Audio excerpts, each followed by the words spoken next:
I'm a dude, and I'm inviting you to join me on a podcast about brews. Does that include stouts? Yes, of course it includes stouts. Like I was saying, join us every Saturday on the journey into... Wait a minute. Do you guys do anything about like IPAs? Yes, Stuff like that? yes, we do IPAs. Okay. Yes. Anyway, join us on the Journey into Comics Network for Brews with Dudes. Whoa, hey, have you guys ever... Do you care if I bring some Zima on? Yes, I care if you bring Zima. Zima doesn't count. Zima's... Dr. Dongo. Anyway, join us every Saturday for a podcast that delves into the craft brew world. The following Journey into Comics. Journey into Comics. Journey into Comics. Journey into Comics. Journey into Comics. Journey into Comics. Network. Production. Hey, this is Josh Richmond, and you are listening to the Voice of Survival podcast, exclusively on the Journey into Comics Network.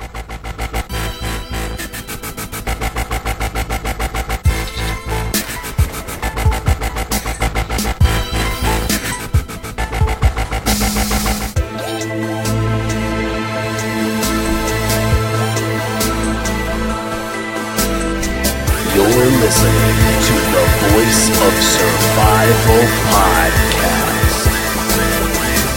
Ladies and gentlemen, your host, Nate Phillips.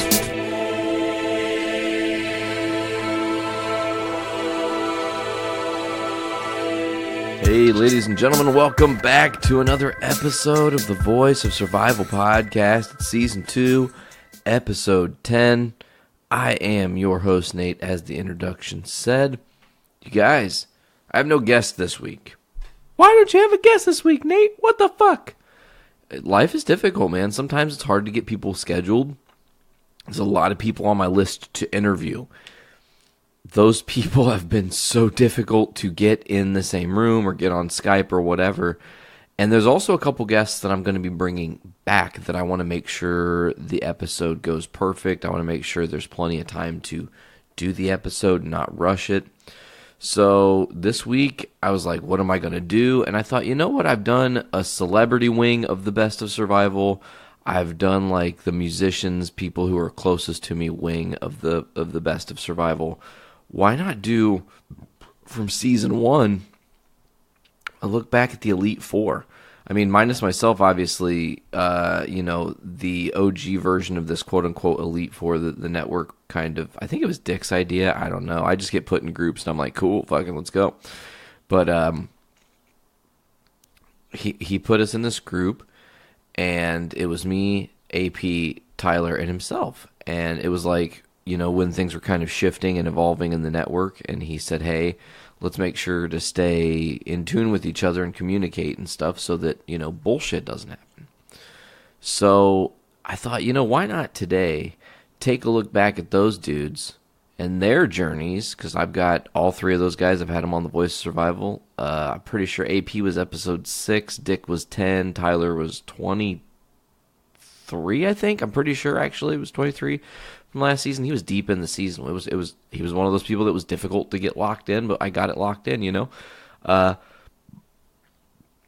I thought, before we look at those stories, I wanted to talk about these people because, and obviously Nick Maxon is very much included in this, and it's like, okay, if I'm going to start talking nice about everybody, I have to talk nice about every single person because there's so much great things to say about the people. I mean, listen, the Journey into Comics Network is not the Nate Phillips show featuring all his friends doing nominal work. Every single person that's on this network works their ass off for this network in little subtle ways, in bigger ways, in, just always keeping up with the news and making sure that we see things as they happen. Hey, did you see this? I mean, AP's great about that. Sometimes I won't see news drop and he'll send me a fucking link. It's like, oh shit, how did I even miss that? So really looking at the thing as a whole, AP's like the person I've known the longest, and his journey and mine are kind of entangled because he was a kid and I was a kid, and I mean I was just a little bit older, obviously, so I had this cool job. He was the guy that came in and bought the video games, and I think he enjoyed the camaraderie of the team we had built at GameStop. And I mean, that was a very special thing. I always try to surround myself with people who are trying to be better and bigger than themselves. That doesn't always work, and sometimes there are failures. GameStop is a prime example of that failure, where I had fucking shadiest motherfuckers around me and had no idea. But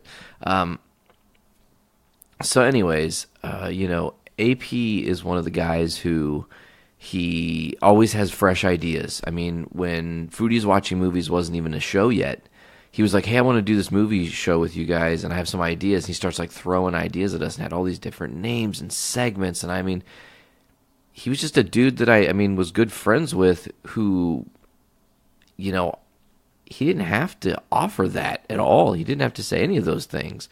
But his viewpoints and his ability to speak and his, honestly, he might be loud and he might talk over people sometimes. He might cut people off in conversation. He's assertive, though, and he has strong points, and he wants to make sure those points are heard, because usually they come from a very intelligent, very thought-out place. He's a very analytical, almost robotic human in that way. I mean, AP is one of those dudes who, he's like, I guess the thing is he's the picture perfect image of like America, I guess, but that sounds like mean, but that's not what I mean by that. Let me better explain. It's just like, he has two great parents, and he got to be brought up in this cool environment, and he has siblings, and they're cool, and then he got to go to college and do that thing, and he ran for political office. I had run for political office, so I respect the hell out of him for that. I think he ran for political office, or I know his dad did, but I feel like he did too. Maybe in college it was some sort of collegiate. I don't remember exactly, but I feel like he did. It's been a long time ago, so but then like he meets the woman of his dreams in college, in a very romantic-y situation that is almost unbelievable. It doesn't really make sense, but it works out. And then they have an awesome, amazing wedding. Best food ever. Just want to say it again. But in all of that, I've never seen AP super pissed off.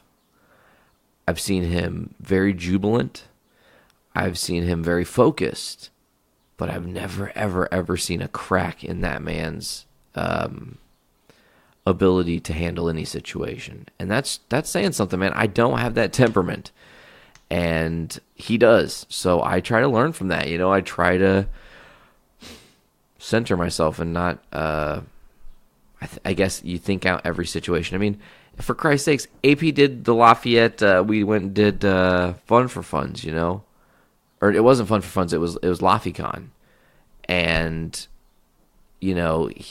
I was almost home when he texts me, "Hey, where are you guys?" We were almost home, like literally like 2.5 minutes away. And he's like, "We got stuck. I think it was in Rensselaer or something." And he wasn't upset. And he was like, "Oh, no worries. We'll figure it out. It's not a big deal. It's cool. We were going to stay with you guys, but if you're already way past, because Rensselaer is like a 55-minute drive back from my house, or an hour, somewhere, something like that. And also depending on traffic and all that shit. So it was just like, he was also only 40 minutes from Lafayette. So he's kind of like right dead in the middle, So I think he just thought, you know what? Why not just have a nice night out with the lady, and they had a good time. So see, he turns a bad situation into a good situation, and his story is great to listen to. I gave you kind of a general overview of that, but we're gonna play some moments here in a second from AP's journey, and let's go ahead and do that now. So I don't really recall when you and I officially became friends. I feel like in some sort of weird fucking fever dream, you just were around all of a sudden and at all of our stuff, and I was cool with it because you and I really kind of always clicked. We nerded out about a lot of the similar things, and you definitely get me laughing in a lot of hilarious situations. So I just remember maybe I would say the first really solid gem memory I would have is probably playing Guitar Hero or Rock Band in our old apartment that you were at. Yeah, I definitely remember that. I remember you guys' place. It was like on, I think it was on Vermilion. It was like across from like I think a bank or something. If I remember right. Yeah, right by the Wendy's there. Yeah, I always remember because I always come in. I remember there being like a suit of armor like in the corner, just kind of hanging out by your kitchen table. That was Eric's. Man, and that's a weird thing to recount. We moved Eric out of his house, and he temporarily lived with us, and that was one of the coolest things. Like when we first got that place, it was my first apartment ever. First time I'd ever moved away from home, and I was like, check this shit out. We got a fucking knight in shining armor, like hanging out in our kitchen. We don't have a table, but we got this fucking knight in shining armor. Right. I remember the place had also had like a ton of like, I feel like every time GameStop got like, was gonna like throw out the promotional material, just ended up at your place, like cardboard signs and posters, and it just always ended up at your place. I feel like it's weird that you say that because that's very true. And actually, I have fond memories of like I had the blue dragon cut out. That was cool. We had that at our band practices for a while, and I think something happened, water got on it or something and ruined it or whatever. And then actually at my dad's house, still in the room that I grew up in, I actually have the Halo 3 ODST standee like in my wall. Like I put it onto and into my wall as like a permanent fixture. So wow. Yeah, it's pretty cool. It's pretty cool. I really liked that standee. But AP, you were always this guy that, like I said, you were always around. We were hanging out. We were being friendly. We were being friends with each other. Only a couple short years later, after I started working at GameStop, did I move away. And we decided we were going to do something else. I moved back to my dad's for a little bit, got a job in Champaign. I didn't really see you, communicate with you often. Facebook wasn't really huge yet. MySpace was dying, and I wasn't spending a lot of time doing that kind of stuff. But we kind of kept, in contact here and there. And then I want to just, like, get right into the fat of this. Because fast forward, poof, to like late 2014, early 2015, probably. Does that sound right? I remember Sarah was getting like a scrapbook together for like your birthday. Okay. I remember what birthday it was, but she had a scrapbook and she was like reaching out to people to like give it to like write a page of it or do something for a page of it to like give you as a surprise. Okay, cool. I don't know if you remember getting that gift. I do. It was awesome. It was. I don't remember what for those. I think that's what began us kind of getting back in touch, because like I went to college and you had moved off and we kind of like fell out of contact for a little bit. Yeah, man, we did fall out of contact a little bit, but then like ultimately we had like which was a really cool meeting. I will never ever forget this. We met you in Elmhurst, Illinois. It was like February of 16 probably. Yes. Because it was around the time Deadpool had just recently come out. Like maybe the end of February, last week or something. Yeah, I think it was like end of February, beginning of March. It was somewhere right in there. I remember still being pretty cold out, and we had met up. We both like, I drove south, you guys drove north, and then we kind of met in the middle. Yeah. Just like went to that sushi place that was really good. Oh God, that place was delicious. We were catching up on life. It was like amazing because it was like this guy who I was friends with who, not by any, like purposeful meaning, had we fallen out of contact with, and like the universe was like, hey, it's cool because we can actually make this happen. He's a lot closer than you know. And that meeting was awesome because we ate the sushi and then we went to the candy store.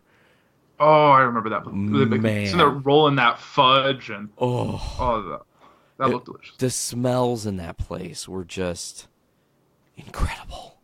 They were just that was great. Super incredible. And then after that, we went and saw Deadpool. It was my second viewing. I think Sarah V and I had seen it the Valentine's Day weekend. It dropped maybe.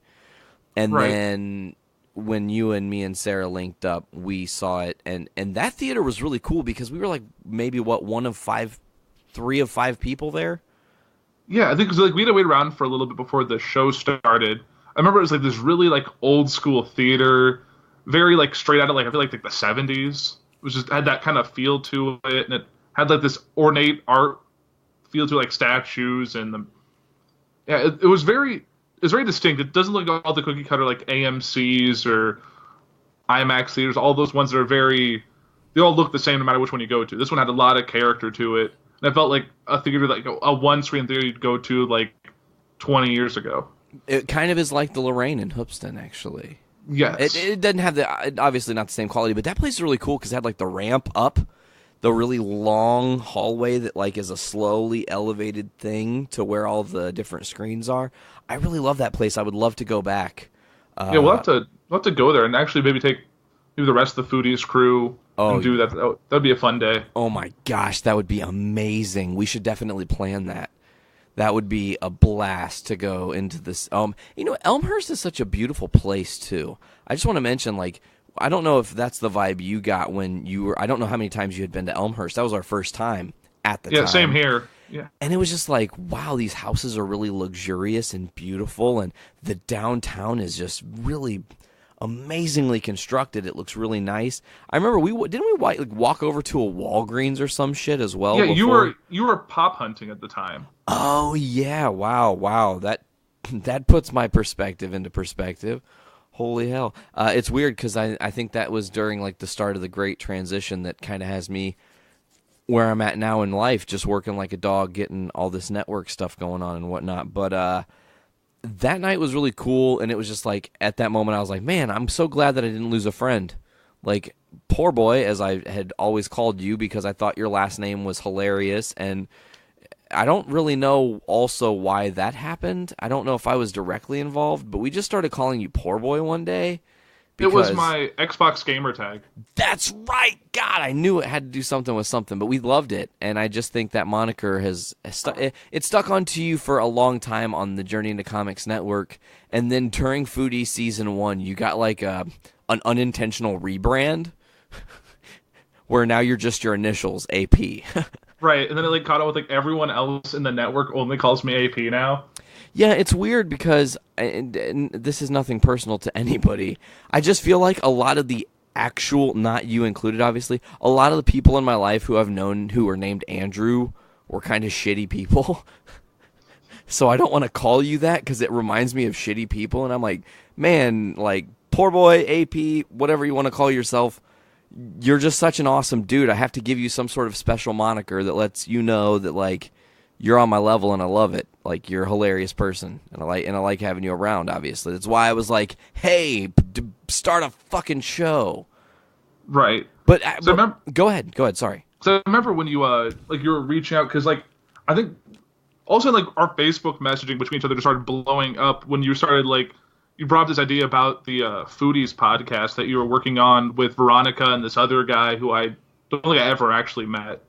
No, you didn't, and his role quickly diminished just because of the person he is and his personality and whatnot. And it was hilarious because as soon as his like interest diminished, I still have it, by the way, in Dropbox. You can still see it. You sent a movie show idea sheet. Like, you had come up with a bunch of ideas. A lot of the concepts I love. We need to actually start implementing some of them. If you look back and you're just like, wow, man, you had some great concepts. And it was like, man, this guy wants it. It was weird. You had like this, I don't know if you were just like having fun, wanted to be included in something different. I don't know what your motives were, but it was really neat because as soon as you started to really show interest in Foodies, it was like we were ready for episode 1. We had you on episode 1. And we kind of were just getting doing podcasting is not just, what's the best way to say this, AP? Doing podcasting is not just something that you're automatically familiar with. It definitely takes some sort of changing of your own self-mind, I guess, to let yourself go to that place where you're open, free thought without worrying that the light is red. I know some people, as soon as the light gets red, their hands get shaky. They're like, oh my gosh, people are going to hear what I'm saying.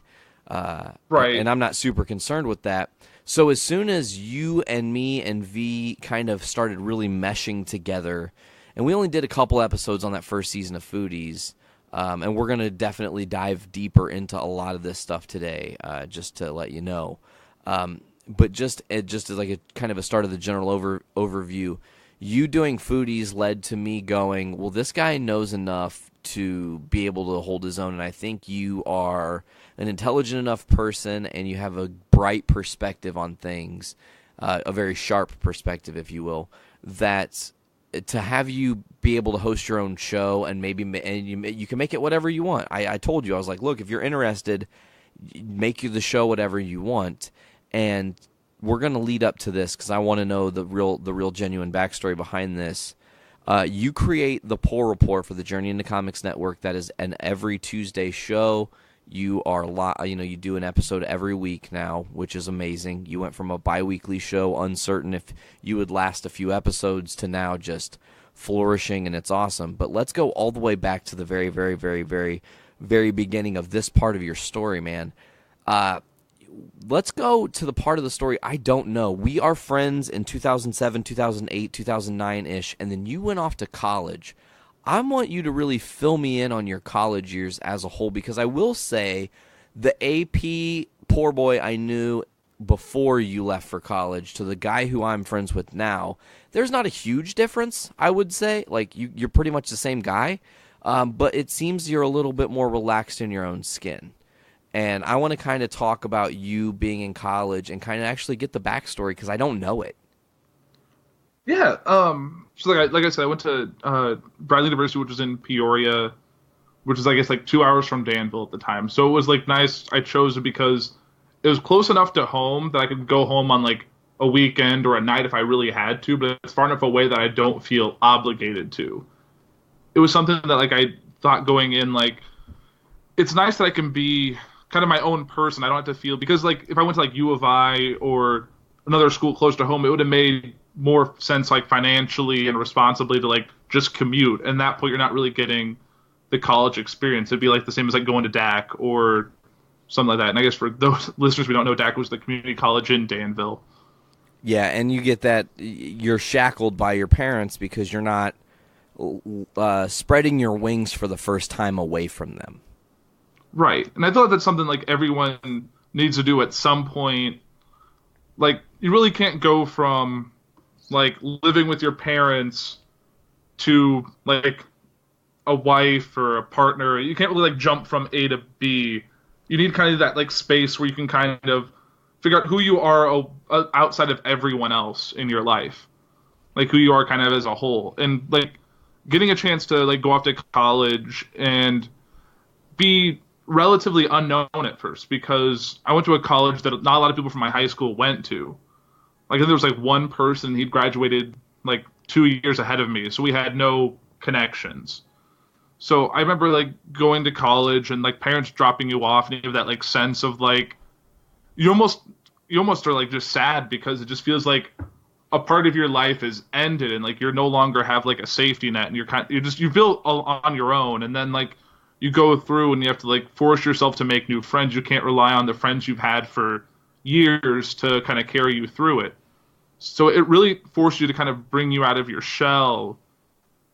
And then I made the decision kind of during that whole like welcome week, that whole introduction to college, to check out what this Greek like thing was about. I saw like flyers, and there were like people kind of walking around campus. So I said, I'm just going to do it. I might not like it, but I'll just say I did it. It's kind of something to like check out the list, and went through. And there's a lot of people that are like very stereotypical fraternity people, like the ones you see in like movies or on TV, like Animal House type guys that you run into, and you're like, no, it's not really what I'm about. And then like I found a fraternity that was a lot like me at the time. We had a lot of the same interest. It wasn't like super sporty guys. It wasn't like guys who only cared about like drinking and whatnot. It was a very good group of guys that I'd found, and I was like, sure, I'll try this out. If worst comes to worst, I don't like it, I can quit. It's not a huge deal. But when doing that, I kind of opened myself up, because like with my pledge class, I ended up with like 10 guys that I got to know really well and became friends with, and some that I'm still friends with today, which is really nice to have, even though we've all kind of moved to other areas, or some were up in the suburbs where I am now, some are different states. It's just kind of one of those things where you can still keep in touch now, which has been nice. And it really kind of allowed me, because you do things with that kind of group of guys that you wouldn't do if you're in that position on your own. Yeah, man. It's funny because, in discovering you as a person a little bit deeper, today finding out you are a part of a fraternity was really interesting. And I am curious to know, I'm guessing that, you said it's not like Animal House. It wasn't really frat boy, if you will, the bros, Chad Bro Chill 21, if you will. But what was that experience like, joining a fraternity? Did you have an initiation? What's that like, if that's the case? I feel like there's maybe like a million questions loaded within this one microcosm of a subject, for me at least. Yeah, at least from my experience, kind of going through the fraternity, like the pledging process is not like what you'd see in like Animal House. Like no one got nicknamed Flounder. There's not crazy haze or anything like that. It's just kind of, a lot of the stuff was done just to get to know all the other people in the house. Like we did like something called like interviews. So you would go, you'd have like a composition notebook, and you'd go and just interview the upperclassmen in the house, the people that weren't like in your immediate pledge class. You'd ask them questions like, where are you from? What's your major, hobbies, interests, all that stuff. And just to kind of get to them. The whole idea behind that was that you just got to not see these guys as upperclassmen and keep yourself closed off or just limited to your specific pledge class at the time. So it was something that like allowed you, and it was more or less like a facilitator to get you to keep conversing. And I know one thing I did, because sometimes when I get into something that I know I need to do, I'll kind of I'll go hard at it, and I'll just like devote all my time, and I'll rush and get it done, and then I'll kind of move on. And that was something, excuse me, that was something that kind of messed me up initially, was that like I got through like all of my interviews in like 2 weeks, when some of the other guys in my pledge class took like month and a half or so. So I was just like, well, I got this done, and then I wasn't really talking to people. They're like, hey, you're supposed to keep talking to them after you get this thing checked off your list. But I was kind of like looking at it like a to-do list. I was just done. Oh, well, I'm done now. All right, moving on. It sounds to me like that was a point in your life where maybe the list of doing things was more a distraction for you, and less a thing that you, like an objective. It seems to me that was almost like you knew, as long as you stayed busy doing something, you weren't thinking about the changes you were going through in life. As people, we're very sensitive creatures, and change can drastically affect you. I mean, when we moved up to Highland, and I took my job at Horseshoe Casino, and I mean, that's, everything changes because of that place. At the time, it was literally devastating to me, and it was a choice I made for myself. I decided I don't want to be stuck in central Illinois for the rest of my life. I want to start experiencing more of the world, and made this decision with Sarah to move here. And doing that was the hardest thing. I was leaving my family behind. I was leaving relationships and friendships I had built for many, many years. I didn't know what the landscape was going to be like. I was literally thrusting myself into a whole new world of people who I didn't have any fucking clue about. And in turn, it was the greatest decision ever, and it shaped so much of my life that it's just like, I'm grateful now. So to me, to just wrap back to you, it just really does seem like this was you laser focused. Like, I have a task. As long as I'm busy on the task, my brain doesn't have to wander. Right. It was one of those things that, like, I've self-diagnosed myself with this, is that I have enthusiastic ADD. Oh, that's amazing. It's like something like, you find something you're really interested in, and you just put all your energy and all your focus and all your time into completing that activity, and then you kind of move on to the next thing and to the next thing. That was something like, I think all through college, because I really wanted to kind of stretch myself, but like cause myself to grow in a way that I would use. So I got involved with like different organizations on campus, and it got to a point that, like, as I was like sort of ending my time in school, I could walk through campus and run into like a dozen or more people that I would know that none of them would know each other. It was because I put myself in these different groups throughout campus that all had through different interests. Like, I had my like engineering friends, and I had like my friends from like religious stuff that I had done on campus, and I was on student government, and just like stuff like that just allowed me to kind of get involved in different groups and see people from different backgrounds that I wouldn't meet if I'd stuck to one thing, or if I kind of just did it for the school. I wasn't into like the whole college atmosphere.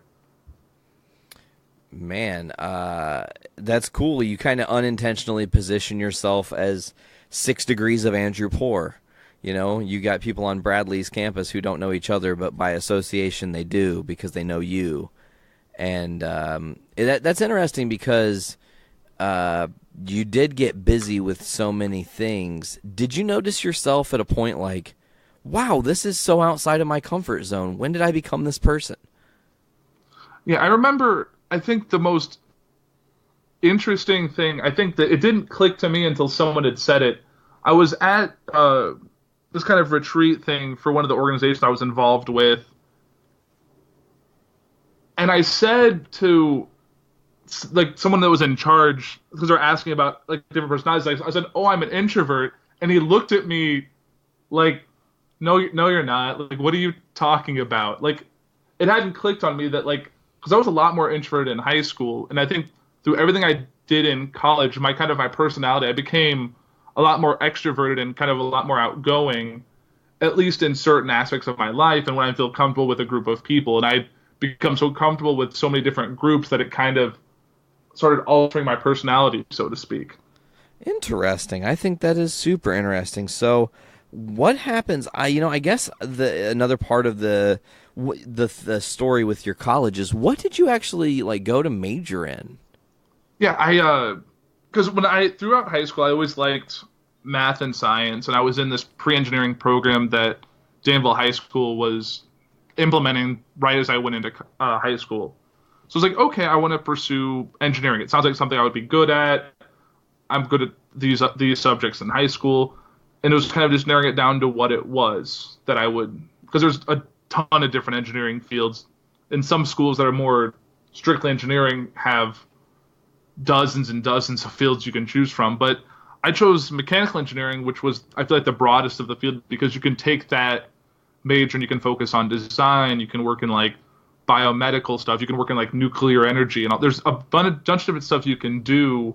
You're not tied to like civil engineers typically do structures and buildings and all that stuff, or electrical is all electronics and computers and all that. So it was just something I felt that had like the broadest and the most opportunities.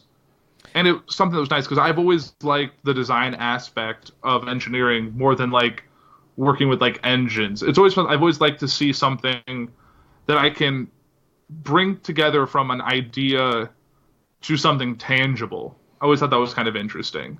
Huh, it's really cool. It sounds like deciding that you wanted to get your degree in mechanical engineering was essentially like you deciding to take the jack-of-all-trades degree for what you wanted your field to be, so that you had the ability to kind of swing open any door you wanted and walk through that sumbitch, because you're a very smart dude. I mean, genuinely, you are a very intelligent mind. So to say that you design and do things now with your job, and we'll get to that in a bit, it is just baffling.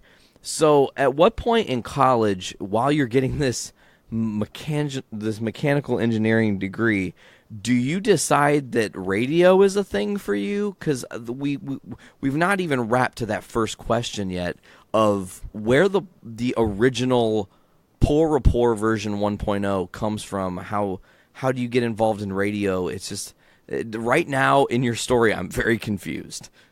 Yeah, it was another one of those things that like it sounded interesting.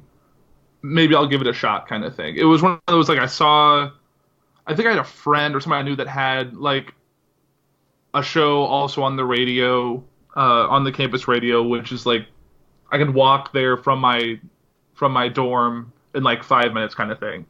And it was I think him and his buddy did like a sports talk radio, and I was like, oh, that sounds kind of interesting. Do they have like it's like, oh yeah, they run 24 hours a day, 7 days a week. You can lock in an hour or a half hour slot or whatever you feel comfortable doing. And all they ask is that you like, even if you don't show up, like if you have something comes up, there's a setup that like if the like clock hits your showtime, like you turn off this like not quite music, but it's like preset music that'll play on the station to fill all the gaps from all the shows. Okay. Just there's never dead air between everything. Makes sense, yeah. So I remember just I was like, oh, that would be fun, just to kind of something that I could say I've done. It's like, because I've been on like the radio before for things I did like growing up, like through theater and so like that. I know we'll talk about that later. But when I found, I was like, so I just like kind of emailed the person that was in charge of the broadcasting and like having all the people the person contact you with like what times they have available, what time you'd be interested in, and like they kind of give you like free range. Like you get like an orientation that shows you like how to use the board, and here's the microphone, here's the door code to access the office that all the equipment's in. Here's like a bunch of music you can choose from. You can bring your computer and play whatever you want off of that. So it was one of those shows like I kind of did some like pre-planning, and I thought of something like, it was the same reason that I came up with the show The Poor Report. Now, I liked the TV show The Colbert Report. I liked that both of our names kind of have that or sound, and because I was like, oh, it's like Poor Report. It rhymes. It sounds interesting. I remember I actually got to use this when I started doing those special episodes. At one point, it was going to be called just The Report, but with my name instead of like the PORT part. But I looked at it and I just didn't like how it looked. I don't think people would know how to pronounce it. And I feel like I'd spend more time explaining if that was my main show than if I just did The Poor Report. So like I think I came up with a name pretty early on, because I think I spent like a couple of days trying to like think of what to call the show. And like I wanted something that was unique to me and not like, oh, who does that show? I wanted there to be like no question going in, because if it was like The Report or The Report Tonight, no one knows anyone can host that show. But The Poor Report has to be me, or at least someone with my name. See, you're good at marketing. You were thinking ahead. That must have been a nerve-wracking thing. Like, you decide, fuck it, I'll try radio, whatever, and then now you kind of have put an unnecessary stress on that is kind of your, like, college years, is that you just put yourself in these situations consistently, it seems. So, how did the first show doing the original version of Poor Report go? Which, by the way, predates Journey into Comics by a couple years. Yeah, I'm trying to think how. I think I remember just sitting there, like before I play. I think I came up with like a handful of songs that I liked. That I was like, oh, this would be good. I think I just had them already on my computer as just songs I normally listen to. But there's not really restrictions on what you could or couldn't play. Like you couldn't play, like you could play explicit music. You could play whatever. There wasn't as much restriction because it was a campus radio. It wasn't like the main stations for the city. So it wasn't something like no one's just going to like happen to just stumble upon your station. Okay. And I mean, I guess we had the website allowed streaming. So like you could listen to that. They had like a live stream that you could like tap into from your computer at home or whatever. So that had more opportunities, but it wasn't something like there was very few restrictions on it. It was a lot more freeform, which is, I think it's just a lot of college campuses are. They don't try to restrict you, and especially in that kind of medium where it's kind of putting yourself out there to begin with. So I remember kind of being overwhelmed because like you're just sitting by yourself in a room that's, trying to think of a good size comparison, because it has all like the sound dampening foam insulation. You could stare at like a rack of like old cassette tapes and CDs and records, and I feel like you're in a room that, because it was the building where all these offices were was a converted dorm, so they're about the size of a dorm room, which aren't particularly big to begin with. Like you kind of open the door and there's the main desk with the board and everything on it and the microphone. And I remember like what you'd said like when we started talking, like when that red light comes on, there's that initial anxiousness that like what I'm saying is out there now. Like there's no taking it back. Especially with like radio, you can't just like stop, edit it, put it back out there. It's not something you can do. Radio is very, once you say it, it's out there. You could say the worst thing and there's no taking it back.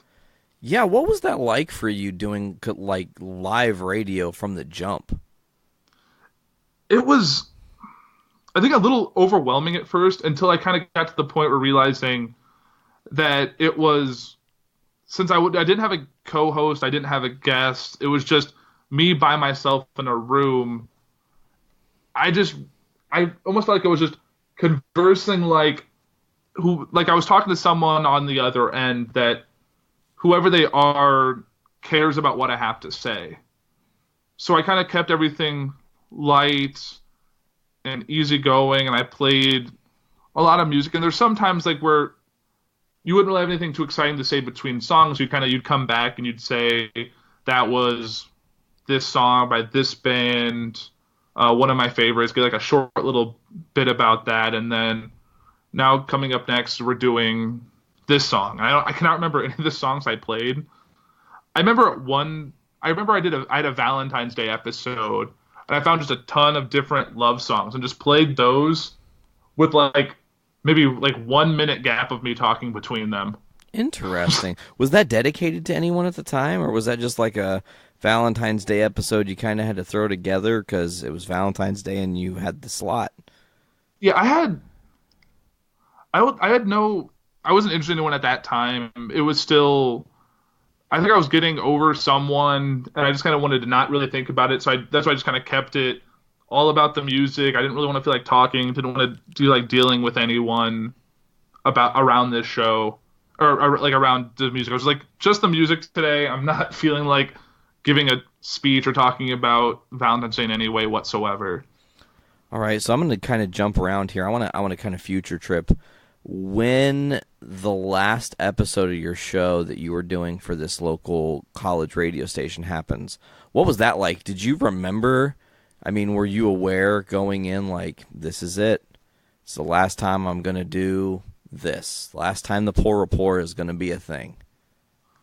I don't think I knew at the time it was going to be my last episode. It was just the last one for the school year. Like, come like end of May, like finals are happening, classes are winding down. The network's not really, or like the radio station's not really going to be a thing over the summer. It kind of just runs on its own. There's not a whole lot going on there because obviously there's no students around. So I remember like, I think I remember signing off for the last time that year. I think I said like, I'll be back next year because it was like my last year was like I did a 5 years at Bradley for my degree just because engineering takes that long. And it was the end of my first senior year, so to speak. So I remember like signing off and I was like, I'll be back next year maybe at a new time, maybe on a new day. And then kind of signed off. And I never went back to it that fall. It was kind of one of those things that like college really got in the way. Like that last year I was busy with my senior project and everything else. And it was just, I didn't have the time to commit to a show. Like my last year at Bradley was a lot of refocusing my time and I had kind of stretched myself in so many ways at one point. I needed to kind of contract to focus on like doing what I came to the school to do, which was work on my studies, get my degree, finish all that up. And my senior project took countless hours on top of my already pretty extensive schoolwork. So I didn't have a lot of time to be as involved as I had been all my previous years at the school. It's crazy. And then to think that many years later, we would sit down and discuss bringing your show back in a totally different format, obviously. It's funny to me because I guess I didn't realize how much music was involved in that show versus what your show is now and how that's like almost a total departure. Because it's not like on that show you were covering a lot of news topics. Plus, it was in like kind of the golden years of the USA. We weren't constantly at someone's throat, so to speak. Right. I think I think right when I did it, it would have been right after Obama. It was during the end of Obama's first term, going into his second, was when I was doing that show. So yeah, it was definitely in a pretty good time period. Yeah, so what... Definitely probably wouldn't have been a lot of political news or any news like that to really talk about. It was kind of business as usual. Yeah, well said. So I guess the next logical question in all of this is, while you're in school, you meet someone who is very important to you. And here's a really interesting fact. I know very little about this person, so I'm going to let you take me to where you guys met, how this all started, kind of guide me through, because this is the next thing that is happening in your college years. You're meeting a very important person in your time stream.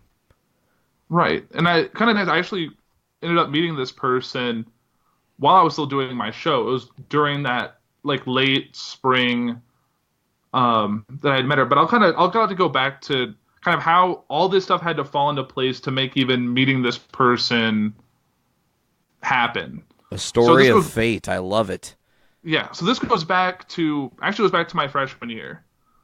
So, which is interesting because this person's 3 years younger than me. So when I was a freshman, they weren't even in college yet. So it's very interesting. So when I was a freshman in the dorm, I had signed up. There was an activities fair. That's what they usually do as freshmen, where like all these organizations have tables set up in the main quad, and you go through and you pick up flyers and you sign.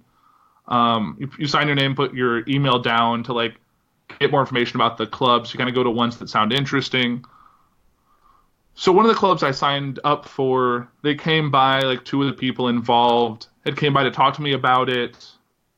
And I ended up going to that organization, started to get to know those people. And those girls happened to be in a sorority. And so by the time I'd gone Greek, and there was this whole thing that they do on at least on my college campus, was that guys can go essentially be bus boys at a sorority house. So like, because sorority houses, unlike fraternity houses, have their like lunches and dinners prepared for them. Like when you live in that house, like you essentially have a meal plan you pay for, and you get like breakfast food available, and then you get like lunch and dinner made by the cook or whoever is in charge of doing that. But since obviously they don't have like a staff that they hire to go in and like do dishes and put food away and all that, they have fraternity guys come do that, and they do that in exchange for you get a free meal, and then you sit and talk with the girls during lunch and dinner. You do like a few meals a week for that. So these two girls I'd met my freshman year after I had joined my fraternity, and towards the end of that school, were like, hey, would you be interested in doing this? So I was like, oh yeah, that sounds like fun. Sounds like a way to save money, get to know some more people. So I had agreed to do that. So, and I ended up being a houseboy is what it was called, at the sorority house for the rest of my time at Bradley. So starting with my sophomore year and going until I graduated. So I had been a fixture there, and I'd been like the longest serving houseboy there by the time I had met this person. So it was kind of one of those things that if I didn't sign up for that club at the activities fair my freshman year, wouldn't have met those girls. The girls wouldn't have asked me if I was interested in doing this, and I wouldn't have done it and enjoyed it and stuck with it for a few years. I would probably have never met this person. So it was kind of nice because this person, when she was a freshman, towards the end of that career, she got the position of house manager at her sorority, which is like you're in charge of like working with the house boys and doing stuff for the house and scheduling. So like she reached out to me via email. I think I still have this email somewhere. I'm bad about deleting emails. So somewhere buried in my old email account, there's this email that's like, hey, my name is Liz. I'm the house manager. Like send me your availability so I can find like 3 or 4 meals for you to work during the week. And I like sent an email back, and it was very responsive, and it was just like anyone else that like sent me an email.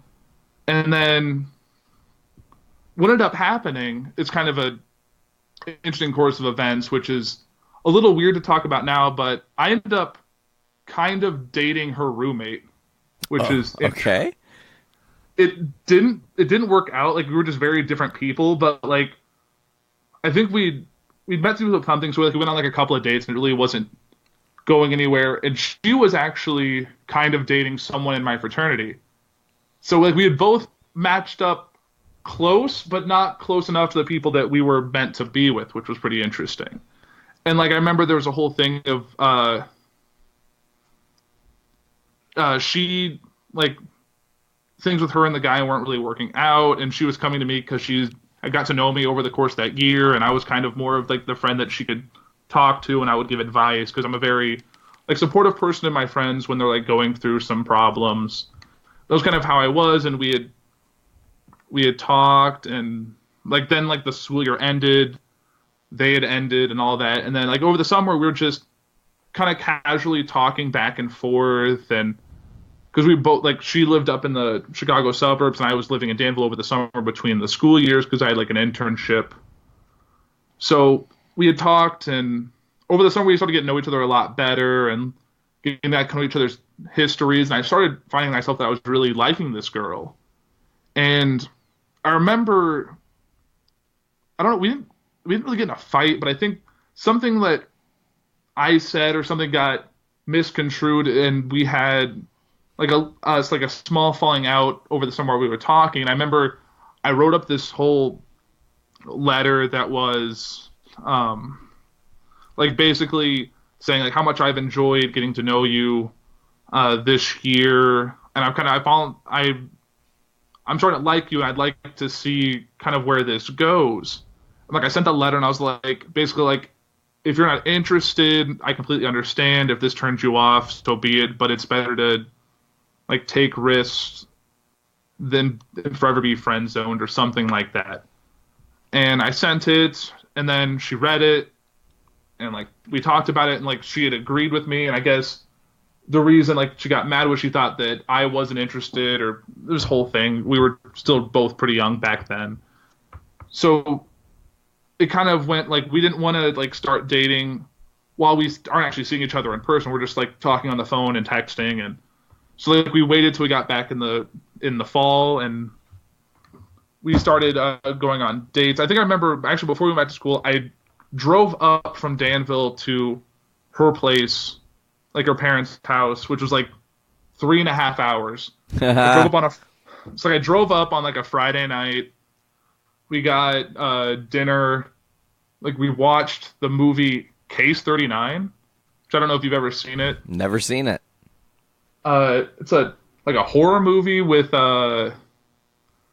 like a young Bradley Cooper, and I can't remember the actress's name, but it's like involves a girl that's adopted and people all these like all their fears on. It's definitely not a first date movie, but we both really enjoyed it, and it was a good date. And then like obviously I was like 20, what was it? I was 22 and like she was 19. So like end of the day I just drove. My brother was still living, he was living in like I think Naperville at the time. So like I drove to his place, spent the night, and then drove back in the morning. Like I couldn't sleep over. That's not a thing that happens after a first date. Yeah. Moving a little quick. Yeah, that'd be a little ridiculous. And her parents would not have been okay with that. They were still uncertain why, like their technically still teenage daughter was talking to a guy of drinking age who was like a senior at school. It was definitely, but like it took them to like get to know me and realize like, oh, he's not who we thought he was going to be based on like pure details about like my age, year in school, all that. Like outside of those details, they got to get to know me, and I was like, oh, he's a really nice guy, and like it wasn't a big deal. So it's like we're going to, so as we get back, we started dating when we got back to school, and then it kind of just from that we had a year in school where we were both together, and then I had graduated, so I went back to Danville, and she still had, I think it was 2 more years at school.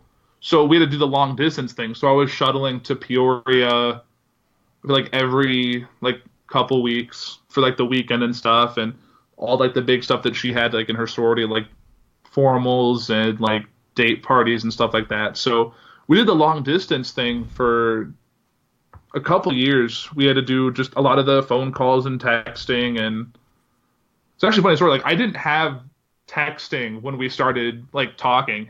Like I remember I racked up like an $80 phone bill because I was sending texts, and it's like 10 cents a text. Oh no. So, and like I was still on my parents' plan, so my dad got the bill, and that was like, all right, we're going unlimited texting. I paid him for whatever the extra was, and then it was all fine. But I remember her kind of freaking out because of the bill, and she wanted to make sure that like my parents liked her and this whole thing. And we're both very kind of watchful of what people think. We don't like people to be mad at us, and it's kind of one of the things we have in common. So we start as we're going through the whole long distance things, because I was stuck at Dale because a scholarship I got while I was at Bradley, they paid for a nice chunk of my tuition in exchange for 2 years of working in Vermilion County. So I got a job at Watchfire, and I was working there just to kind of fulfill my commitment, even though it was something that was I was kind of overqualified for, because it was essentially installation, electronic-based tech support. So it was a lot of time I had a headset on. I was doing phone communication. I was going through people's computers to kind of solve problems for them. But I had a mechanical engineering degree. It really wasn't something that I saw myself doing. So I was paid pretty well for the level of stuff I was doing, but it wasn't.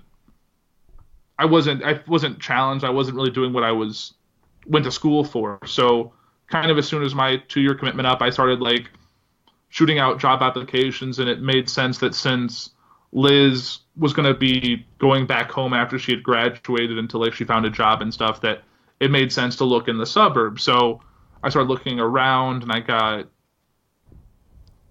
an interview for a company up in the suburbs, and I drove up there, thought I had a good interview. It didn't end up going well. 2 weeks later, I had another interview for the job I currently have, and I remember getting along really well with the guys in the interview, and we had some negotiations, and everything worked out. And then basically I signed my agreement to take the job, and I had 2 weeks to take my whole life and move it 3.5 hours away. Man, just to think back to just everything AP said, that interview, to have a little insight, I was super nervous early on in doing this interview thing. I had one quote unquote, well recognized person under my belt doing the interview with Josh Richmond, but honestly, all my friends and all the people on the network were kind of guinea pigs. Sarah, Veronica, Brando, AP, Dick.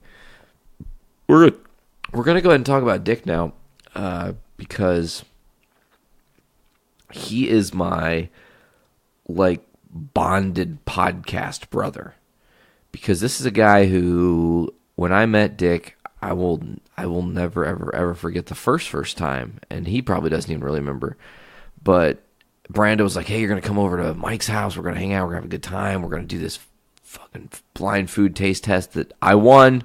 Just gonna say it again for the record, since it never saw the light of the footage, never aired. I successfully won the blind taste test challenge because I know my fast food. I guess is the best way to say that. All came down to the nuggets, I think. I can't even remember at this point. I mean, there was lost footage, and who knows? Who knows if that'll ever see the light of day? Anyways, back to Dick. So that was the day. So I go over to this guy's house, Mike's house, and Nick Torres is there, Brando's there, Mike's there. I think Joanna was there, but she wasn't downstairs or whatever. I think that might have been it. I don't think Caitlin was there. Maybe she was. I genuinely cannot remember. So, but Dick was there, and he was only there for 5 minutes. He's like, "All right, I'm gonna go to the vault," or something. He said something. He said he was going somewhere, probably to the vault or to somewhere, whatever he was doing at the time. Girl Doom Room show, could have been anything. And he was only there for a few minutes, and I was like, "Damn, that fucking homie just bounced on us." I thought he was gonna hang out and be cool with the rest of us and try this food. That's what I thought we were all doing. And usually when Brando had people over, it was they were staying to hang out. And at this point, I knew Dick very loosely because he was on the one singular episode, Surge and Crispy M&M's of Journey into Comics, Brando Cast 38, I think. It's hardcore memory there, but so, and they had the fuck up, and Dick had said he had mics that he didn't have that didn't work with what Brando had, so they only got to use one mic to record a podcast. And you can tell, but you know what? That's the early days. It's a wild, wild west of us doing this. This is the very, very beginnings of this network. So Dick being on that episode, though, and then I met him in real life, and it was like kind of just like, okay, and then I think we became Facebook friends shortly thereafter. And it was odd because I'm like looking at this guy and I'm like, he's a younger version of exactly me. Like, I see exactly me in a lot of him as a person because I see things like the guitars he liked to play, the music he loved to listen to, the way he is in an intense situation that he can just kind of go with the flow and bounce with it. He tries to stay energetic and upbeat. I mean, the life of the party, but also kind of likes to be reserved and quiet, you know? So there was a lot of things in Dick that I saw, and that's saying something, I guess, but it just sounded awkward. But, you know, knowing Dick and knowing his journey, it's really special to me because we bonded even more since, like, the early days and stuff, and it's like, Dick was on episode 50 of Journey into Comics. Then the Metalcast 2 happened where it was revealed that there was going to be a show called Podcastrophe with these guys coming out. And it never happened for a year, and I was really bummed because I loved the name, and I thought about it often. I literally thought about Podcastrophe all the fucking time, and it was not a real thing, and I wanted it so badly to be a real thing. And then, you know, I officiated Dick and Miranda's wedding, and I've been there for all kinds of moments with them, and we've done different kinds of cons together and experiences together. Dick has come to several Walk Among Us shows. I mean, we're very bonded as brothers, you know. And you know, as weird as it is, he's like one of my best friends who I don't get to see or spend a ton of time with. We don't even really get to talk all the time. I mean, shit's just so crazily busy, you know. So one thing I really like about Dick is his tenacity. And if he sets his mind to something, he's going to do it. And he's one of the literally, I mean, and he's lucky in this regard. He's one of the only people that has had to do very few solo podcasts on this network. And in running your own show, and, you know, he does have co-hosts in Tyler and Matt, but running your own show, sometimes, man, it's hard. Right now, I'm living proof that it's hard. Sometimes you don't get people locked in when you want them locked in. As hard as you try, things fall through. And Dick always has people, and he always can just be like, hey, I called this guy up who wants to be on the show. He doesn't really have to do a lot of planning. He just has a wide array of people that he knows because he is kind of that social butterfly. He is that person that just likes to go out and talk to everybody. But he also put his nose to the grind. They're like 91 episodes or 90 episodes in on that podcast. He spawned off a couple spin-off podcasts, Happy Fun Metal Time with Dick and Nick. And, you know, he did the Game of King Chairs. Shout out to me for naming that, I guess, is the way to say that, because I'm an idiot. But, well, I guess my failure caused it to be named. But that is aside the point, you know. Dick is, again, one of those kind of guys who he really believes in himself. And let's go ahead and take a listen to his journey right now. Back it up a little bit. Where are you from? I am from, well, I was raised in, I'm born in Lafayette. That's major hospitals. So basically born and raised in Delphi, Indiana. St. Elizabeth? No, I was home hospital before they tore it down a few years ago. But yeah, home hospital. Okay, cool. Well, so you're born what year? 90. 1990. So you're the same age as my little sister. And you're weird. So my sister is March 5th. Uh-huh. You're November 5th. Yes.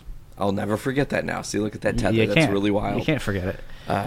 Remember the 5th of November. Yeah, and that's Veronica's son's birthday as well. That's so bizarre to me. So you're born in Lafayette. Technically, you're raised in Delphi. Yes. Family. Yeah. Mom and dad. What's that like? Okay, so my mom was still in high school. Okay, totally. She was 17. My mom was 19, so I totally get that. She was 17. My dad, not 17. I like how you I think he was 24. Okay, that's okay. And so they got married, I think, a month after I was born. Okay. And then I don't know the exact timeline, but my guess is roughly around a year later they split up.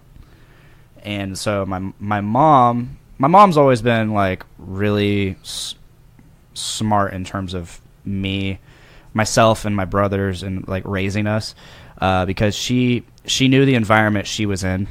Okay. And she knew the environment that my dad was in, or my dad's side of the family versus my mom's side. Nothing against my mom's side of the family. I love them, but at the time, not the best environment for a small child. Okay, She was like, I know how I was raised, so she gave my dad full custody. Okay. Well, not exactly full custody, but I could visit, she could visit. Weekends. Yeah. I get that. So I grew up on my dad's side while visiting my mom on the weekends. And, you know, like, I was mostly raised by my grandparents because my dad worked full-time. Yeah.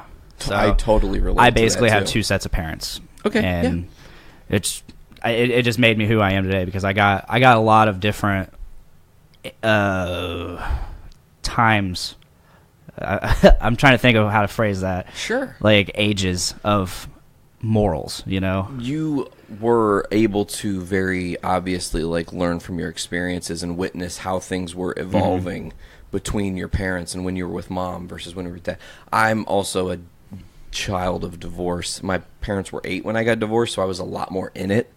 I felt the like tension of how that all happened, and it wasn't the best situation, but that's just how it kind of happens. My dad also full custody, so I was raised by a single father. He never really had any like long-term companionship once he started raising me. Same. Dedication. That's all. He just focused on me, you know. I can't say that my dad really focused on me, but like he never really. Still to this day has never. But by way of working, because that's what my dad was too. I get what you're saying. He worked to do everything he could for you. At least that's what I'm assuming. Because that's he definitely provided for me, like hardcore. So, and then you obviously still have a really cool relationship with them both now. Yes. Your parents. That's great. Yeah. See, that's a good story.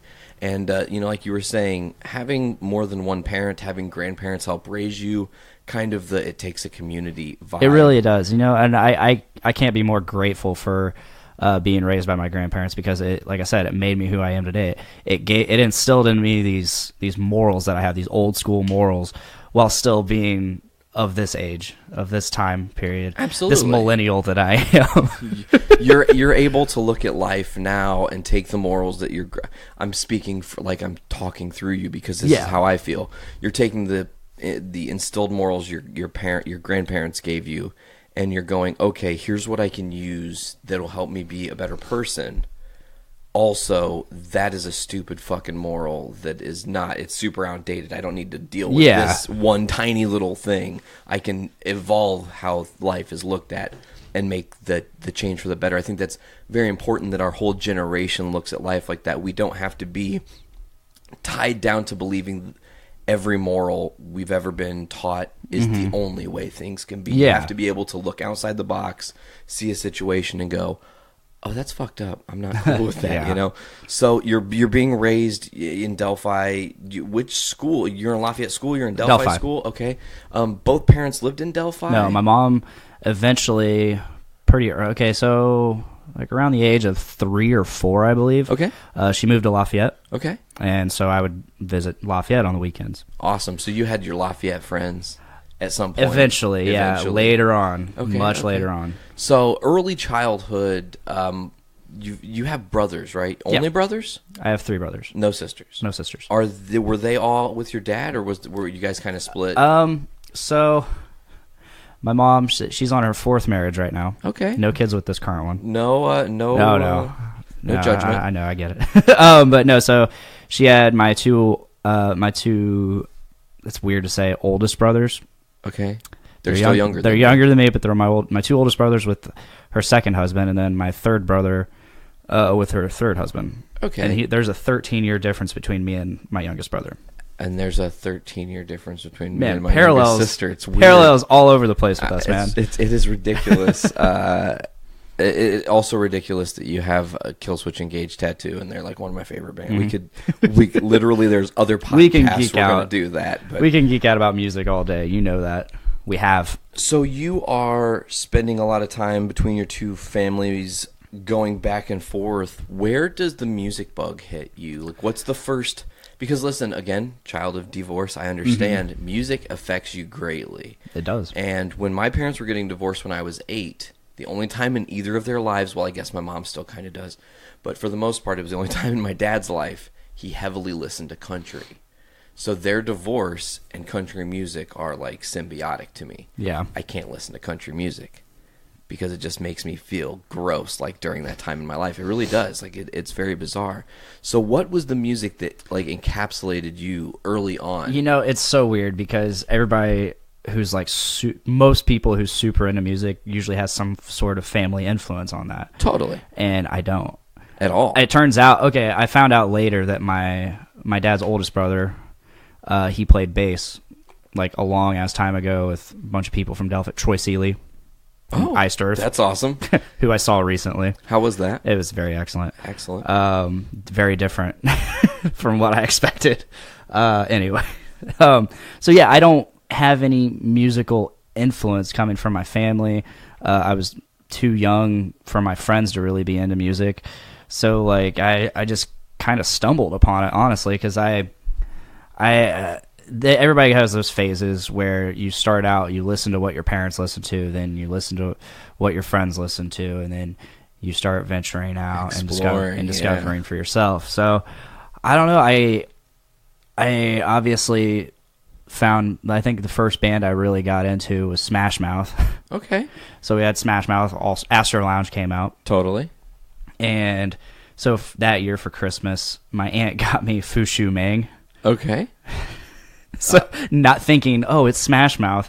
No, that CD it says fuck in it. Lots. And it's I like that album nowadays because it's the closest thing to punk that Smash Mouth ever was. Yeah. And it's just a really cool album because it's so much different from the mainstream Smash Mouth. They were edgy. And the songs were but I love Astro Lounge too. So moving forward from Astro Lounge, I went to Creed. Okay.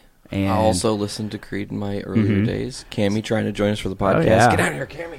But so Creed, other than that, it was just the radio. So I would hear like Nickelback and Linkin Park, and from Creed, I went to Good Charlotte and Linkin Park. Okay. In terms of like actually having the CDs and like jamming them out all the time, and from Good Charlotte, I went to Disturbed. Wow, big transition there. But within a year, sometime within that year, I got introduced to Disturbed, System of a Down, and Papa Roach, all at once. Not bad. It was on a mixed CD. Oh, okay. And my friend, my current roommate Andy, he was listening to it, and he listened to Chop Suey, Aerials, and Last Resort, and I was just upset. I was like, holy shit, these songs are awesome. Yeah. I was like, what? And then next thing, like a week or two later, he's borrowing The Sickness, and I'm just sitting here like, oh, and we played Monster Hunter, which the Monster Hunter World beta is starting today, and I am missing it until tomorrow. For our listeners, that's last Saturday. Yes. Time travel. So moving forward, and also connecting with this date today, I moved to Pantera. And today is the 13-year anniversary Yesterday. It was the 8th. Oh, yes, it is the 9th. Because it was Oops. strange. It's technically the same time frame. Yeah. I mean, it's what you're within a day. It's not like you're fucking a month off or Yeah, something. so December 8th is the anniversary of Dimebag's death, which is also the anniversary of John Lennon's death. Super crazy. Both very talented, taken way too early. Yes. Senselessly crazed fans. I will never forget where I was when I learned that Dimebag died. I was in school, 2004. I didn't even know Pantera. I not only knew Pantera, I was actually a huge Damage Plan fan at that time. Like I was jamming Damage Plan constantly, and because As I Am is one of my favorite songs, or not As I Am, Save Me. Oh, it's yeah, called Save Me. It's not As Awesome I Am. song. As I Am is the Dream Theater song. Yeah. Awesome song. Newfound Power is an awesome CD. Yes. So I remember being in school, and Brando came up to me, and he's like, "Dude, some people got shot at the Damage Plan concert last night. I don't know what's going on." And I was like, and I literally looked at him, and the first words out of my mouth is, "I hope it wasn't fucking Dimer Vinny." That's literally the first thing I said to him. And like I think an hour later in English class, they said it was Dimebag, and I was just like, no. Yeah. Of all the fucking things to happen, you know. You know, it's so weird you saying this because like I was in 8th grade. Okay, yeah, totally. At the time, and I had no idea who Pantera was. I hadn't gotten into metal yet. Not that I know of, at least. Not that I can remember. I think at that time it would have been Disturbed at the most. But so it's. I sometimes forget that you and Brandon are older than me. A little older, yeah. Like I think you guys are like 5-6 years older than me. No, 3. I'm 30. You're 27. Yeah. Okay. Yeah. Fair. Math. I'm not 32. Math. Brando is 31 though, so he is 4 years technically. Okay. So yeah, I always forget that you guys are older than me. So like, when you're sitting there thinking, I'm like, God damn, you guys were young into Pantera, but you weren't. Well, I mean, a little bit. I was, let's see, in 2004. It would have been my sophomore year of high school. Which is when I started going it would deep have been my into metal. junior year of high school. 2004 was my junior year. Okay, I gotta say, junior year was probably when I started going deep into metal, because that's when I got into like Lamb of God, Children of Bodom. Yeah, started getting into that heavy shit. So okay, let's just jump right into that. You're starting to you just fast tracked us. We're gonna skip some of your angsty teenage years, I guess. Didn't have any, honestly. Really? Well, that's good.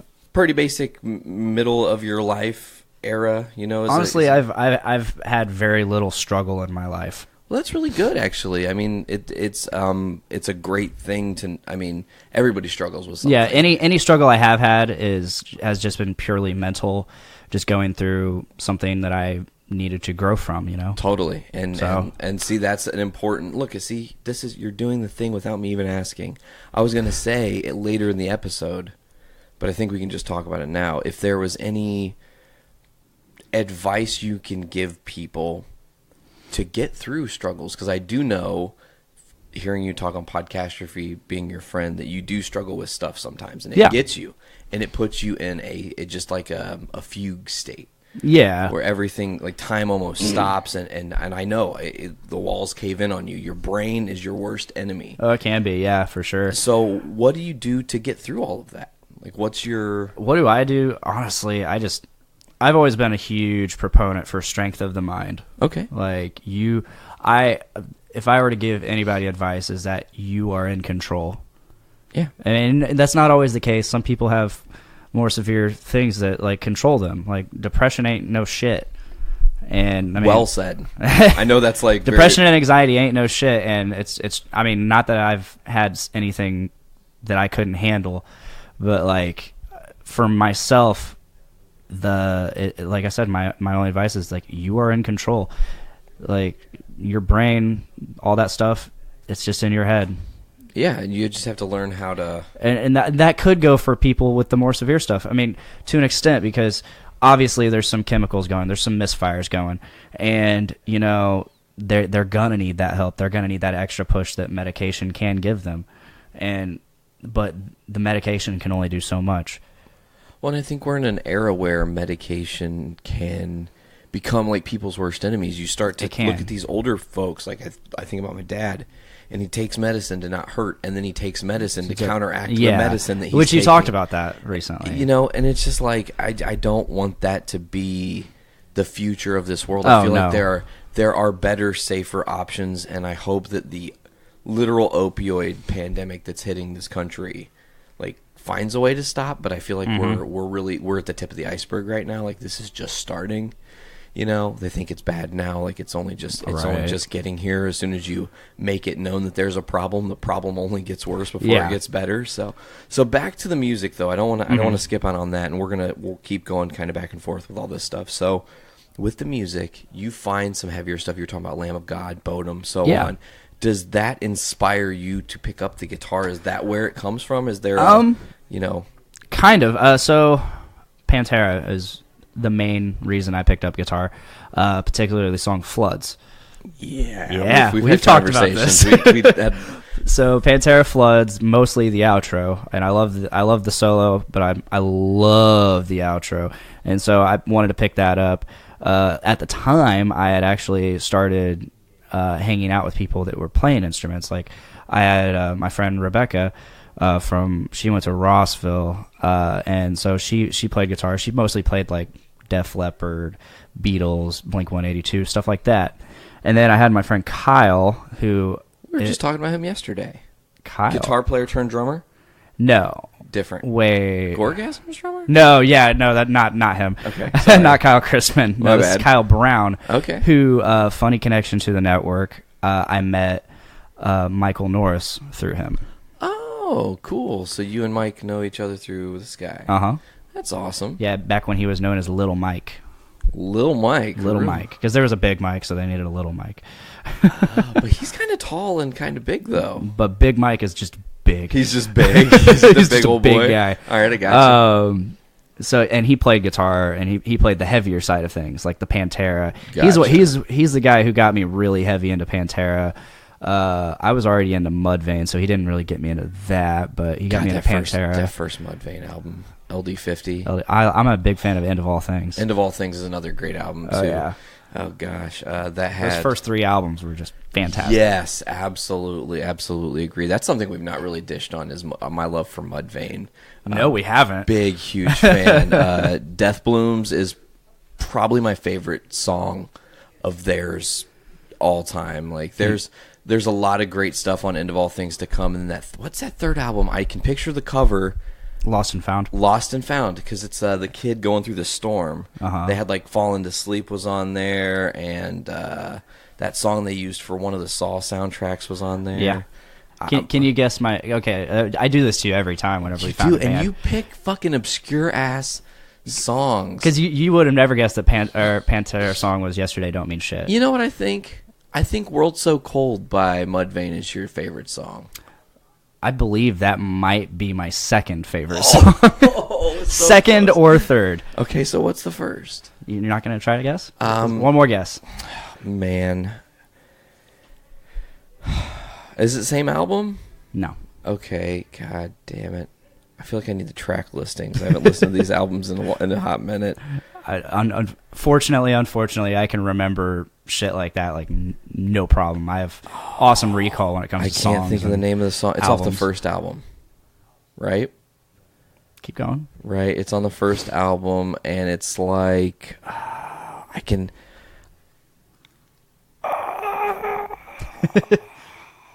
I don't do this. I on can tell you voice. my favorite songs off the first album. Obviously, Dig. Well, yeah. Dig. What's that? You already said it. Death Blooms. Death Blooms. Nothing to Gain. Nothing to Gain is an awesome About song. Ed Gain. Yeah. Mudvayne band. They're from Peoria, Illinois.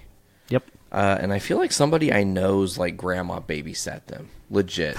Like I feel like that's like a real thing. Somebody in my past definitely like babysat Greg and Chad is from. That's what I was at least told. Happy? Is that your jam? No. That's not even on. No, that's LD50. on the third one. Happy's fucking good though. Yeah, it is. So LD50 came out in 2000. Yes. Okay. So that's interesting. That's pretty loud, by the way. Let's see here. We're gonna look at. Man, I look at all these songs. IPF, Internal Primates Forever. That's an all right one.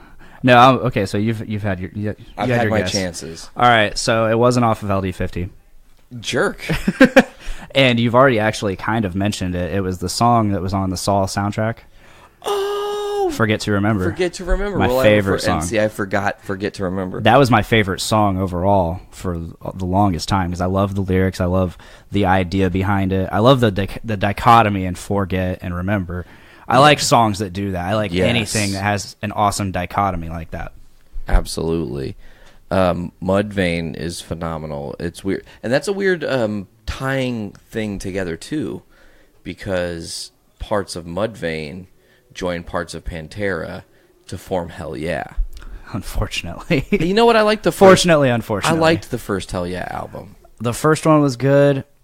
Second, third, no. Fourth, Blood for Blood. That was a good CD. I haven't heard Blood for Blood yet. The title track's not that great. Okay. Well. I think the title track is actually Sangre por Sangre. Okay. Blood for Blood. Yeah. But Yeah, they had a song on there called Moth. Okay. Awesome fucking song. Okay, is it like a little bit of return to form, a little heavier? I feel like that CD was heavier. I called it Mudvayne. I feel like Hell Yeah started off as like, we're kind of Pantera, we're kind of Mudvayne, and we're kind of country.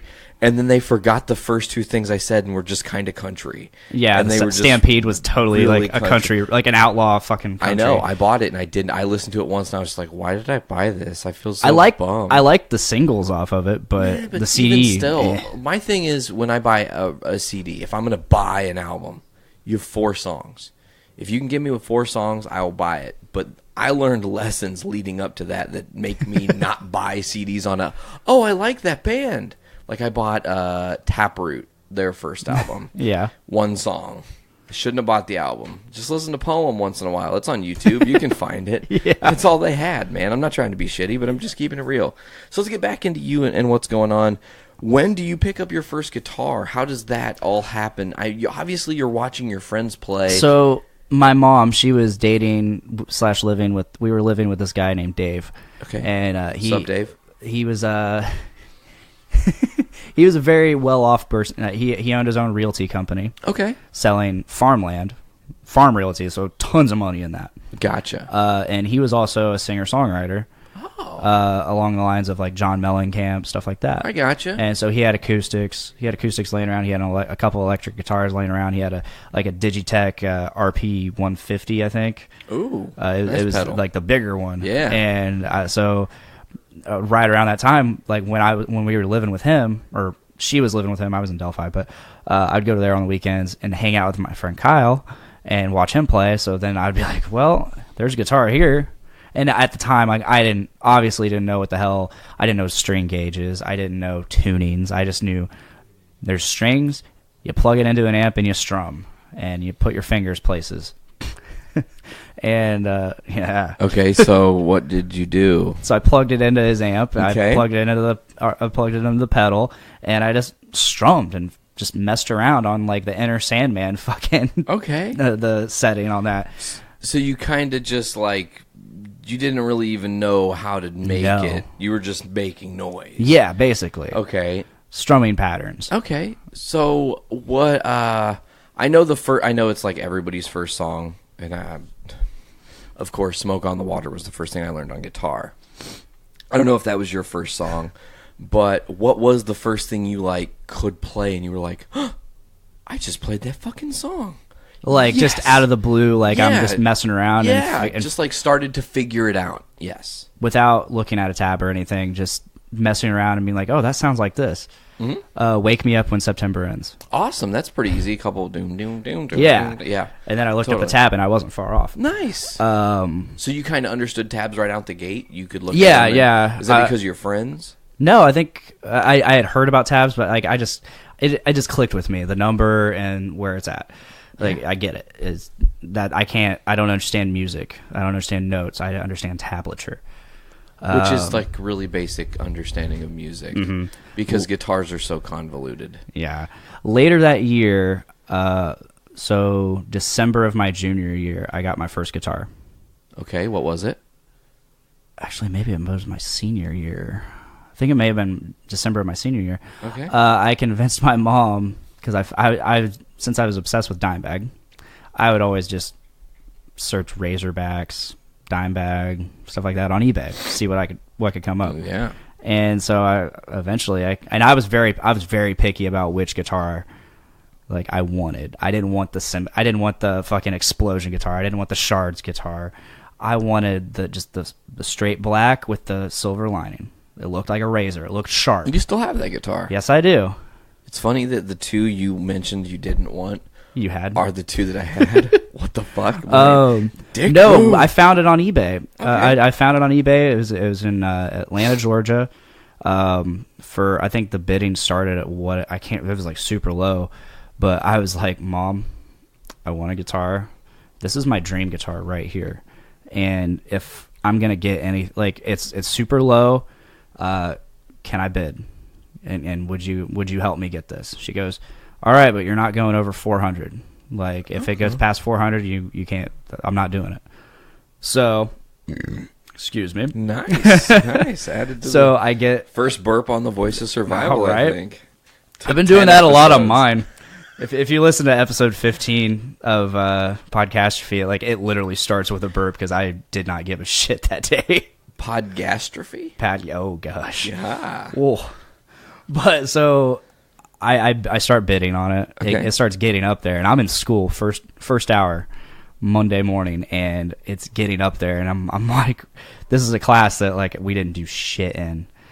This is how I know it was my senior year because I remember having that class. To do. So I'm sitting there bidding. It gets up to 400, and I'm like, I'm gonna do it 450. I was like, I'll just pay her the difference. I have a job. Okay. And so that's what it ended up. I ended up winning it. Barely. Just Barely. On the lineup. And then I had to pay like another 50 or so bucks for shipping. But yeah, so I got it. It finally came like 2 months later. There were some shipping issues with the guy. When I got it, he left the whammy bar on inside the case. So the floating Floyd Rose was all fucked. God, and the neck was probably partially warped. I mean, having all that tension down, truss rods are not meant to... The Floyd was like crooked and offset. It was like almost falling out. Oh, no. So I had to have somebody fix that up. Well, and those are those fucking licensed Floyd Roses. Yes. I hate It those was the legit Floyd Rose. And yours was a legit Floyd. It wasn't licensed. I'm pretty sure. Because the... I'll have to look at it when I get home, but I'm pretty sure it's the legit. Sick. Because I know some of the models came with the originals, and then some of them came with the licensed, and the licensed were copied models that Dean made for certain guitars. But I think at some point they lost the rights to make copies, and they had to switch to the actual original Floyd Roses. So, to the listeners out there, if you've never played guitar and plan on playing guitar, getting a guitar, make sure, and this is very vital, make sure your very first guitar is either just a complete piece of shit or just doesn't have a Floyd Rose floating bridge, because that is a nightmare for a beginner. I still don't understand Floyd Roses, and I'm 10 years in. I could help you. I don't want to know. Essentially, it's difficult because what you have to do is you have to open up the locking nut on the top. You set all of your strings to about... Well, what you do is you want to try to make all of your lower tuning pegs all level before you do anything. And then what you do is you tune it about a half step off, lock it, it'll bring it up just a pinch, and then you fine tune them on the low. Okay. And just like barely lock them in. The only problem is whammy, fucking out of tune. Whammy, it's super out of tune. So whammy bars are fun, but... Well, that's what the Floyd Rose is for. That's what the locking is for. But those are still inconsistent. I mean, I know I had trouble with my Razorbacks and those, but of course, like I said, they were licensed Floyd Roses, so that probably had an effect on it. Every time I do one whammy, it'd be totally out of tune, just fucked. But anyways, so you're playing your Floyd Rose, not your Floyd Rose, your Razorback guitar. Yeah. What are you playing on this? I think the first songs I attempted, first off, Broken by Seether. Didn't get very far with that. Next off, I think, was Forget to Remember. Definitely didn't get far with that. I'm a lot better at that now. Still can't get it. I can get the main riff. Once it goes clean, I can't do that. I just haven't got the ability there yet. But then Floods, the outro. Awesome. Hysteria by Def Leppard. Awesome. Omerta, Lamb of God. Awesome. That was one of the first ones I really picked up. Omerta has one of the best intros of music in history. That intro speech that Randy gives. Fun fact about Omerta. The first time I stepped on stage outside of my first band, about 2 years after my last performance with them, it was the very first Doom Room show. Really? Very first Doom Room show. Nick's band Weed Bee played Omerta. Whoa. And I sang it with them. That's awesome. Joanna, Mike's wife, she took a bunch of pictures of that set. Cool. And there's a bunch of pictures of me and Nick and the old band fucking playing. Great pictures. I have a few of them Colby was still in the band at that time? No, Colby wasn't in there yet. He wasn't even in the band yet. No. Wow, that's early. No. Early We'd Be. Yeah. How are you like? I feel like you are. I don't even think there was a bass player. You're at that like point. always the bridesmaid, never the bride in bands. Like all these bands That's- use you for stuff. I know that you've done a lot of work recently with Only Human. Yeah. So Well, that's just me like saying, "Hey, I want to do this with you guys." like, please let that happen. yeah, basically.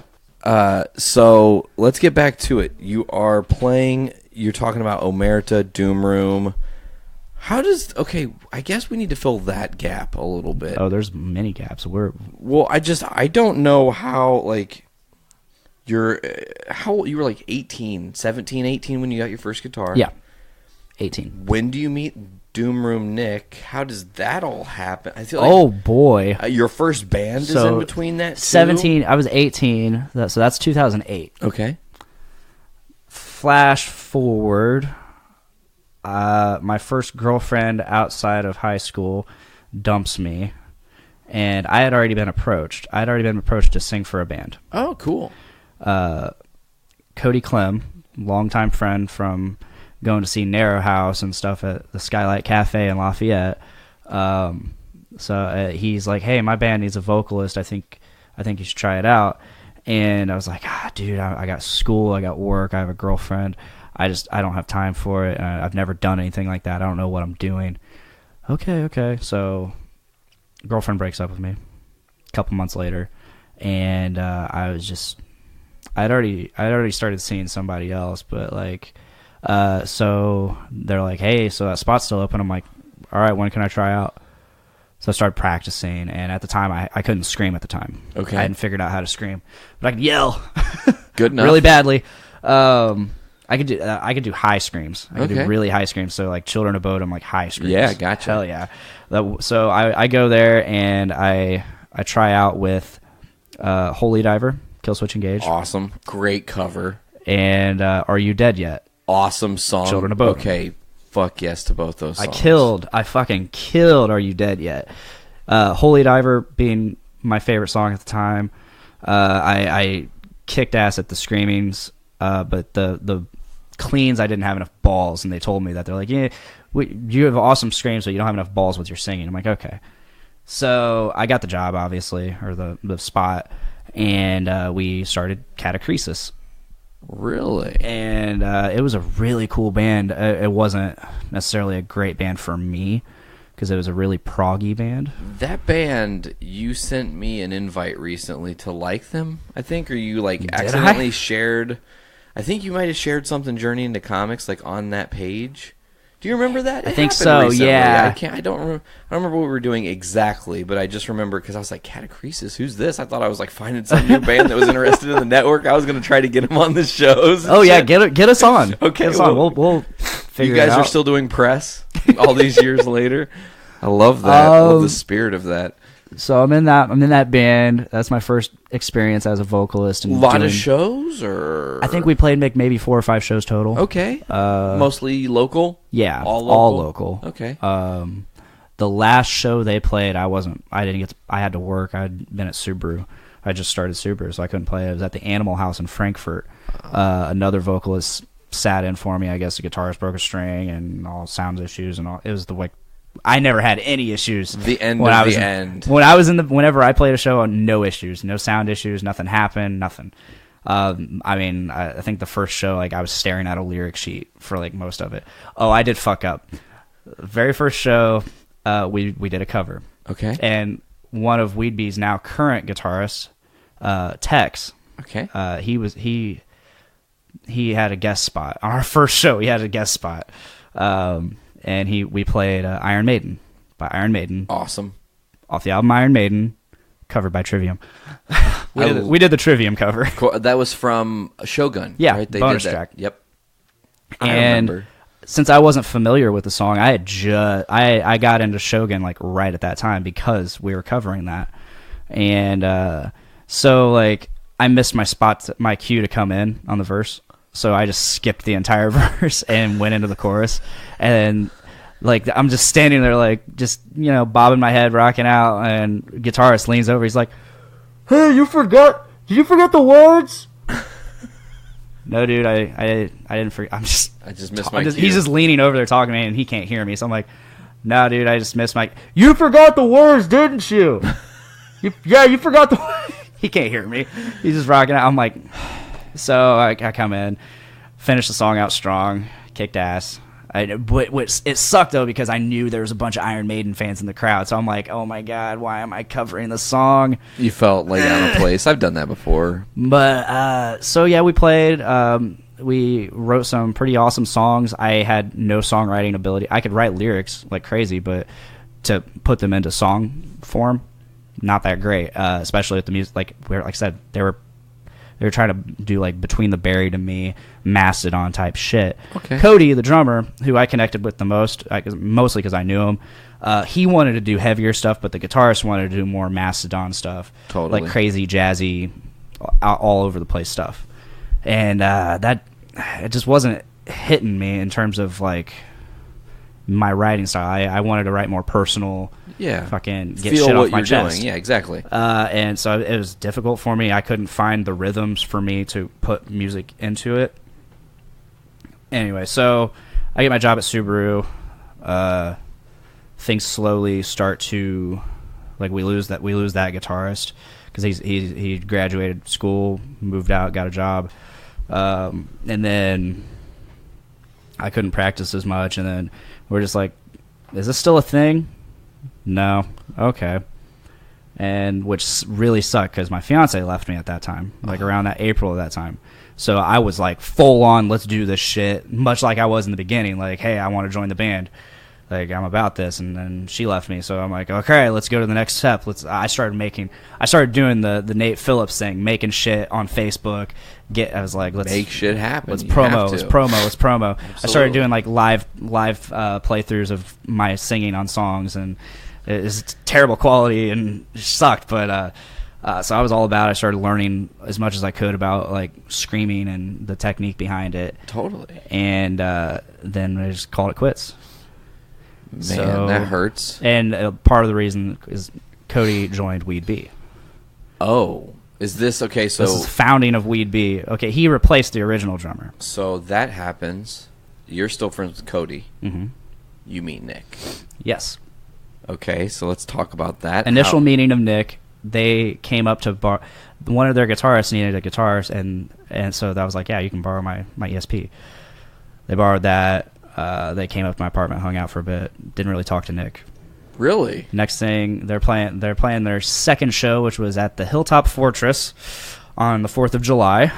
Awesome. And so I hung out with them, mostly still just talking to only Cody. I didn't know the rest of them. Also, that was the day I met my current tattoo artist. She was really good friends with them. And then I just started going to the mall, and I noticed Nick worked at a Gold Pros booth. What's that? It's just this booth that buys and sells gold. Really? Or I don't think they sold gold, but they buy bought jewelry off of you. And I would just sit and hang out with him and talk to him about music and shit. I got him into Parkway Drive. I got a lot of people into Parkway Drive. That's kind of your MO. And I would literally just, because I would go to the mall just to go to Applebee's and get a cheeseburger, and then that was my meal before work.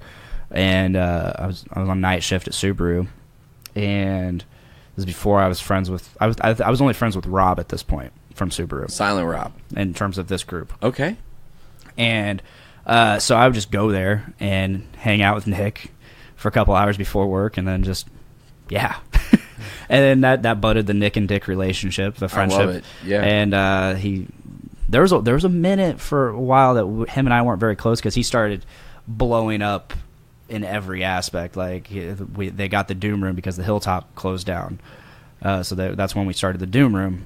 And it was kind of my fault because they needed a bass player, they lost a bass player, so I started being like, hey, I'm gonna learn bass and I can fill in if you want, and just and I would wanted to do it once so again. bad. It was just like me trying to interject myself and always being the bridesmaid, never the bride. Yeah, and I was always throwing ideas out there for his band. Hey, you should do this. Hey, we should do this at the Doom Room. Just so, and I kind of noticed they were starting to treat me differently, and I took a step back and looked at what I was doing. I've always been really good at, like, being able to take a step back and be like, is this me? Self-evaluation. Yeah. Good. I've always been good about that. Okay. And so I noticed that. I sent them a big, long apology. I sent both him and Cody a big, long apology, being like, hey, guys, I noticed that there's been this shift in mood towards me, and I feel like it's my fault. And, I think it's because of this and this and this. And they're like, yeah, you pretty much hit it right on the head. So essentially, you wanted to be a part of it, obviously. Yeah. And you were trying to, without so much as saying, let me be a part of this, you were going, here's all these ideas I have. And you almost overloaded them to where they were like, look, like, we get it. You have ideas, but we have ideas. Yeah, and this is our band. And this is our band, and this is what we want to do. So that's rough for you because, again, you're watching your friends go and do these other things. Yeah. You started another band shortly after that? Yeah, The Fallen Mind. And this is where I know you from. And not that I know you from The Fallen Mind. I think I should. But when I met you, that was one of the things you were heavily in. You were still playing music on the regular. Like I said earlier in the episode, you had come to Mike and Joanna's house. There was a little. I think we jammed. I don't know if you brought your guitar. I brought my bass that I bought off of Rob. Yeah, and we were just like kind of all dicking around on it. I brought that because Nick Torres. He said he had played bass before, so I was like, hey, just here's my Rocksmith. Here's the bass. You can get back into it. Like, I think that'd be really cool for you. Yeah. And he never did, of course. Wow, but that makes sense. I no longer have that bass. Oh. However, it is still in the family. Oh. I sold it to Nick. Oh, that's Maxon. awesome. So he uses it for Doom Room shows. Who knows? He has it. He has it for I was whatever. like, what do you use this? He's like, I don't know. I like having instruments around. He has my 7-string, and he said he wants to buy it. But he has it. I've yet to receive money, but that's okay. I know where to find him. He's not too hard to find. No, I think he's got a show on this network, possibly. Oh, I think he does too. What is it? Podcastrophe? No, that's yours. mine, Yeah. and he's on it. Dudes with no. Brews Babe? with Beers with babes? Beers with babes. No, it's brews. It's brews with dudes, fellas. fellas. I want to use that now in Brews with Fellas. Change the whole show. Maybe that'll be my great mischievous. What's something that starts with C? Like a beer that starts with C? Coors. Oh no, champagne with chaps. Champagne with chaps. That's great. Something stupid like that. That's actually funny. That's like a dapper podcast where they're all pretentious. I feel like that show, just a tangent. You're a part of that show, so we should talk about that for a minute. The Brews with Dude show is very well done because you guys know what it is. You know what you're doing, and also you're not pretentious about it. When I listen to the shows, I'm never like, fuck these fucking beer snobs, these craft beer snobs. You know, there are so many dudes in the craft beer game that are total douchebags. They're the worst kind of people. I think what helps with that is the fact that we're a bunch of metalheads, and metalheads, you either, once again, there's the snobby ones, the elitist, but being metalheads, and this is why I love being in the group of friends that I have, is because I'm a metalhead, they're metalheads. I love the sense of humor that metalheads have. It's just so real, and you just don't get any bullshit for the most part. It's very cutthroat and honest. Yeah, and people are gonna say what they mean. Metalheads are like the funniest dudes I've ever met. Also true, in kinda. general. Mostly. Typically. I feel like because it's like they live their lives with such dark music on them. Yeah. And it's a way for them to escape that, so they have like, they can actually... they need, the music's their escape from life, and the humor's the escape from the music. Exactly. That's exactly what Interesting it is. Like, way to look at that. We have to be more cheerful because his music is so doom and gloomy. You know? Anyway, back to my story with Nick. Please, yes. So, fast forward a little bit, I moved in with him. I moved in and lived at the Doom Room for a very short time, and at first it was great because I was still on day shift, and then I got hired full-time. I went straight to night shift, couldn't go to any of the shows because I worked every other Saturday.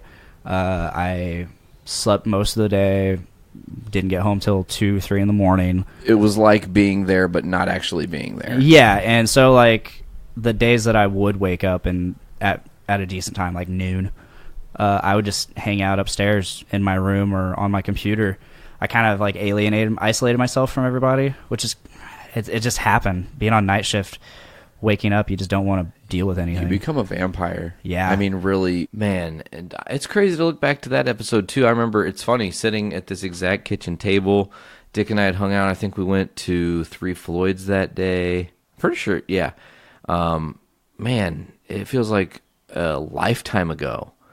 But, again, Dick is one of my closest friends, and I've been grateful to have him as a part of this network because he's driven us to be what we are and drives us to be even better than we are. So, again, this is like the shout-out episode to my friends on this show because I didn't get a guest this week.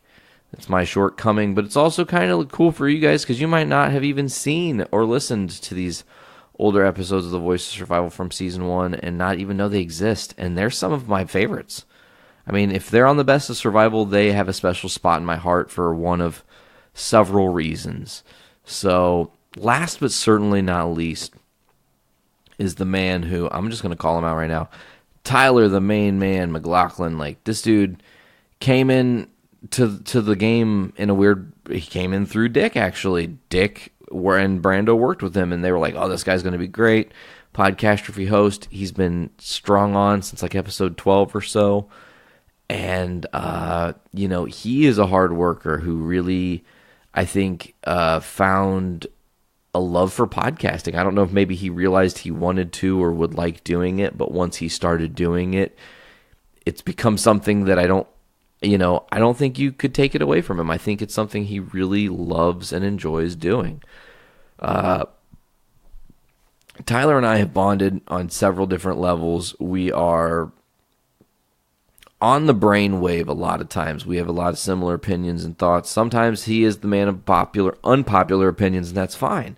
Because you know what? When you're a dude like Tyler, who's had Tyler's journey, who's had to bounce around the world like he has, who's had to just grow up in a different circumstance than everybody else, you kind of are, and I don't want to use this word because it's a sucky word, but you're almost entitled to be able to have an unpopular opinion because you've seen different aspects of the world that have changed your overall viewpoint more than, say, somebody who is just seeing it from one set of eyes who's only lived in the same country or the same state, for that matter. So, Tyler and I have bonded a lot. Him and Skylar are an amazing couple. Their daughter, Ruby, is hilarious.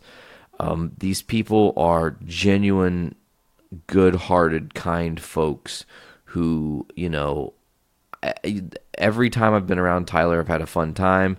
He makes me laugh a lot. We play off each other really well.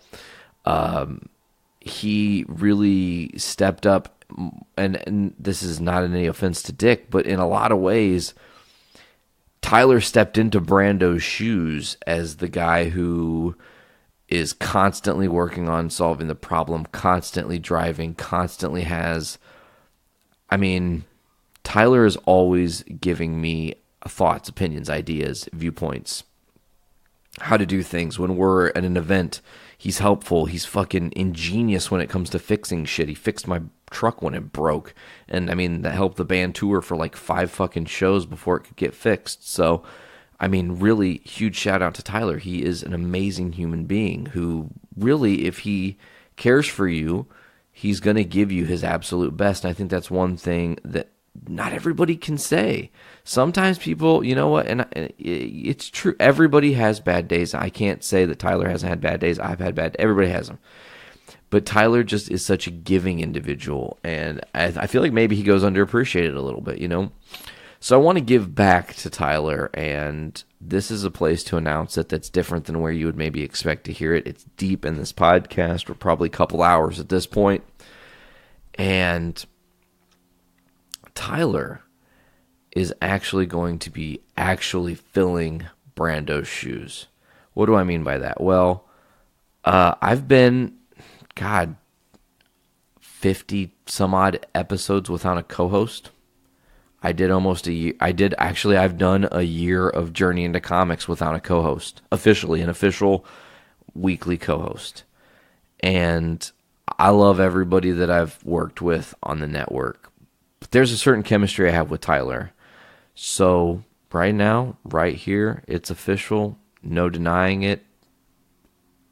It's just the way it's going to be. The nice thing is it's not going to interfere with anything Podcastrophe is doing, and Tyler isn't interested in, like, I don't think leaving that show. I think that it's his outlet for everything, and Journey into Comics is him being able to be a nerd. So Tyler's going to be my co-host, and we're going to see how this goes, and we're going to just roll with it, man. We really are just going to roll with the tide, and the nice thing is there might be weeks Tyler has to take off, and that's okay because Journey into Comics, if you've listened to that show at all, usually I can do an okay job by myself. I know what to talk about and how to put a show together and do it. I've been doing it long enough. So having Tyler is going to be great for bouncing off ideas, but Tyler's also going to help me feel more confident bringing people back onto the show as a guest when we have bigger events and stuff. You know, I don't know. I get really weird anymore about planning things because when you run the network and you have all these other fucking hats you wear, sometimes you overwhelm yourself. And sometimes I don't know if my decisions are best. And I don't know. There's just an energy with Tyler. Tyler and I meld really well together. I think it was LaFiCon weekend that I kind of made the decision and teased it, and then I've really thought about it after I said it, and I really mean it. I think he will be absolutely perfect. Perfect. So I'm looking forward to the future, but right now we're going to link back to the past. We're going to hear Tyler talk about some of his journey. This was a really long episode, so I'm not sure where this clip is going to pick up, but it's going to give you guys a look into Tyler's life and what made him who he is today. So let's go ahead and roll that now. We know each other through podcasting. Brando, Mike, and the guys from Subaru all kind of picked you up. Really, the first time I heard your name was through Dick. Because Dick's like, there's this guy, and I'm going to get him on my fucking show, and he's going to be my co-host. I don't know if he knows it or not, but he's going to be my fucking co-host. And I'm like, oh, well, if you vouch for him, he must be a great dude, you know? Like, I'm not really sure. And then we met, and, you know, I think at first you were a little bit, like, calm, cool, quiet. You weren't, like, super exuberant like you are. I like to be professional. You know, yeah, you were just, like, feeling out the situation like you should, you know? There's a lot of my personality that, you know, the best way to describe me as a person is I'm very abrasive. You know, I can be an asshole, but I can also be the nicest person in the world. It all just depends on what kind of vibe you're sending my direction. Totally. And if, you know, when I was a kid, I was raised in a kind of a really weird environment. But, you know, everyone is told when they're a kid, well, you need to respect your elders. And that never vibed with me. If you show me respect, I'm going to give you respect because you're earning my respect by giving me a little bit. Now, if you respect me and then I truly know that you're a piece of shit, I'm not going to give you, you know, oh shit. Oh, I'm still here. Oh, I'm not gone. I had a stupid pop-up. Oh, a pop-up. That's the most 2000s thing you could say on a podcast. Like I said, I haven't had a computer since 2009, so this is weird still. But, yeah, so I just, anymore, you know, I'm not old by any means, but now that I'm getting close to that big 30, I've learned to kind of keep my mouth shut when I meet people. Feel out the situation. Right, because I don't want to be so boisterous and over the top like I used to be and just instantly remove people from my life that could be really cool, you know? Yeah, I feel it's interesting that you say that because I definitely the same way. I'm 31 now, and when I was in my early to mid-20s, I was definitely that very exuberant, out there, just in-your-face guy, like, hey, what's up? I'm so happy to meet you. Like, how's it going, man? Let's party, you know, or whatever. Right. And now, like, it's weird, too, because now the more things I've done out in the world, the more, like, closed in I feel. Like, I have, like, really bad anxiety about seeing people and stuff now, you know? Like, even in normal, like, life situations, sometimes I'm like, oh, man, I don't want to fucking go see any human being, any human person. Right. So, totally to you, I feel the same thing when meeting new people. I'm like, friendly, but I'm not who I am, I guess, is the way to say it. It's like a soft version of me. Well, and, you know, when I was a kid, my grandma always used to say, there's too much meanness in the world. And like any young kid or teenager, I just ignored it. I'm on top of the world. I'm invincible. Just typical naive kid. But now it's like I'm to the point where I'm almost I almost want to put the wall up because I don't want to be taken advantage of. Totally. And I'll get into why I've started to be like that a little bit later in the show, but I've been fucked over a lot, and I take care of people that take care of me, and if you're gonna go out of your way to fuck me over, you got to be a pretty bad fucking piece of shit. Totally. I don't think my first impression of you was, like I said, you were just really soft. You came off as this like gentle guy who was just like, I'm gonna fill out the room and just be patient.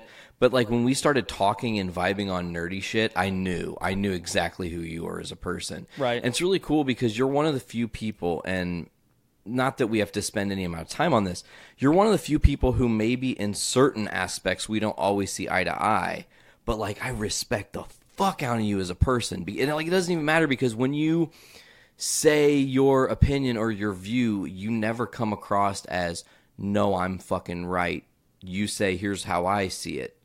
Take what you will. You know what I'm saying? And right. that's a thing that not a lot of people even know how to handle anymore. Well, and that means a lot from you, especially because your political views and my political views are 100% polar opposites 90% of the time. And, that was a great, totally made up stat, by the way. Right. Thank you. I mean, whether one of us is wrong on one hand or the other, it doesn't really matter. The fact is that I know I can sit down and have a conversation with you, especially about politics, especially with all the shit going on right now in our political climate.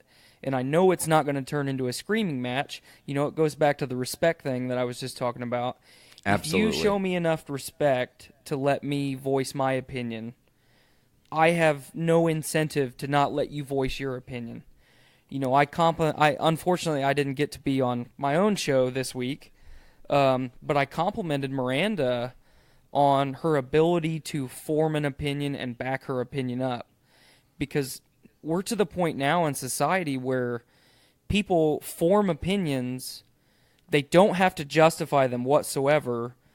You hit the nail on the head. My opinion is fact. It is right. And then they don't want to discuss why their opinion may or may not be wrong.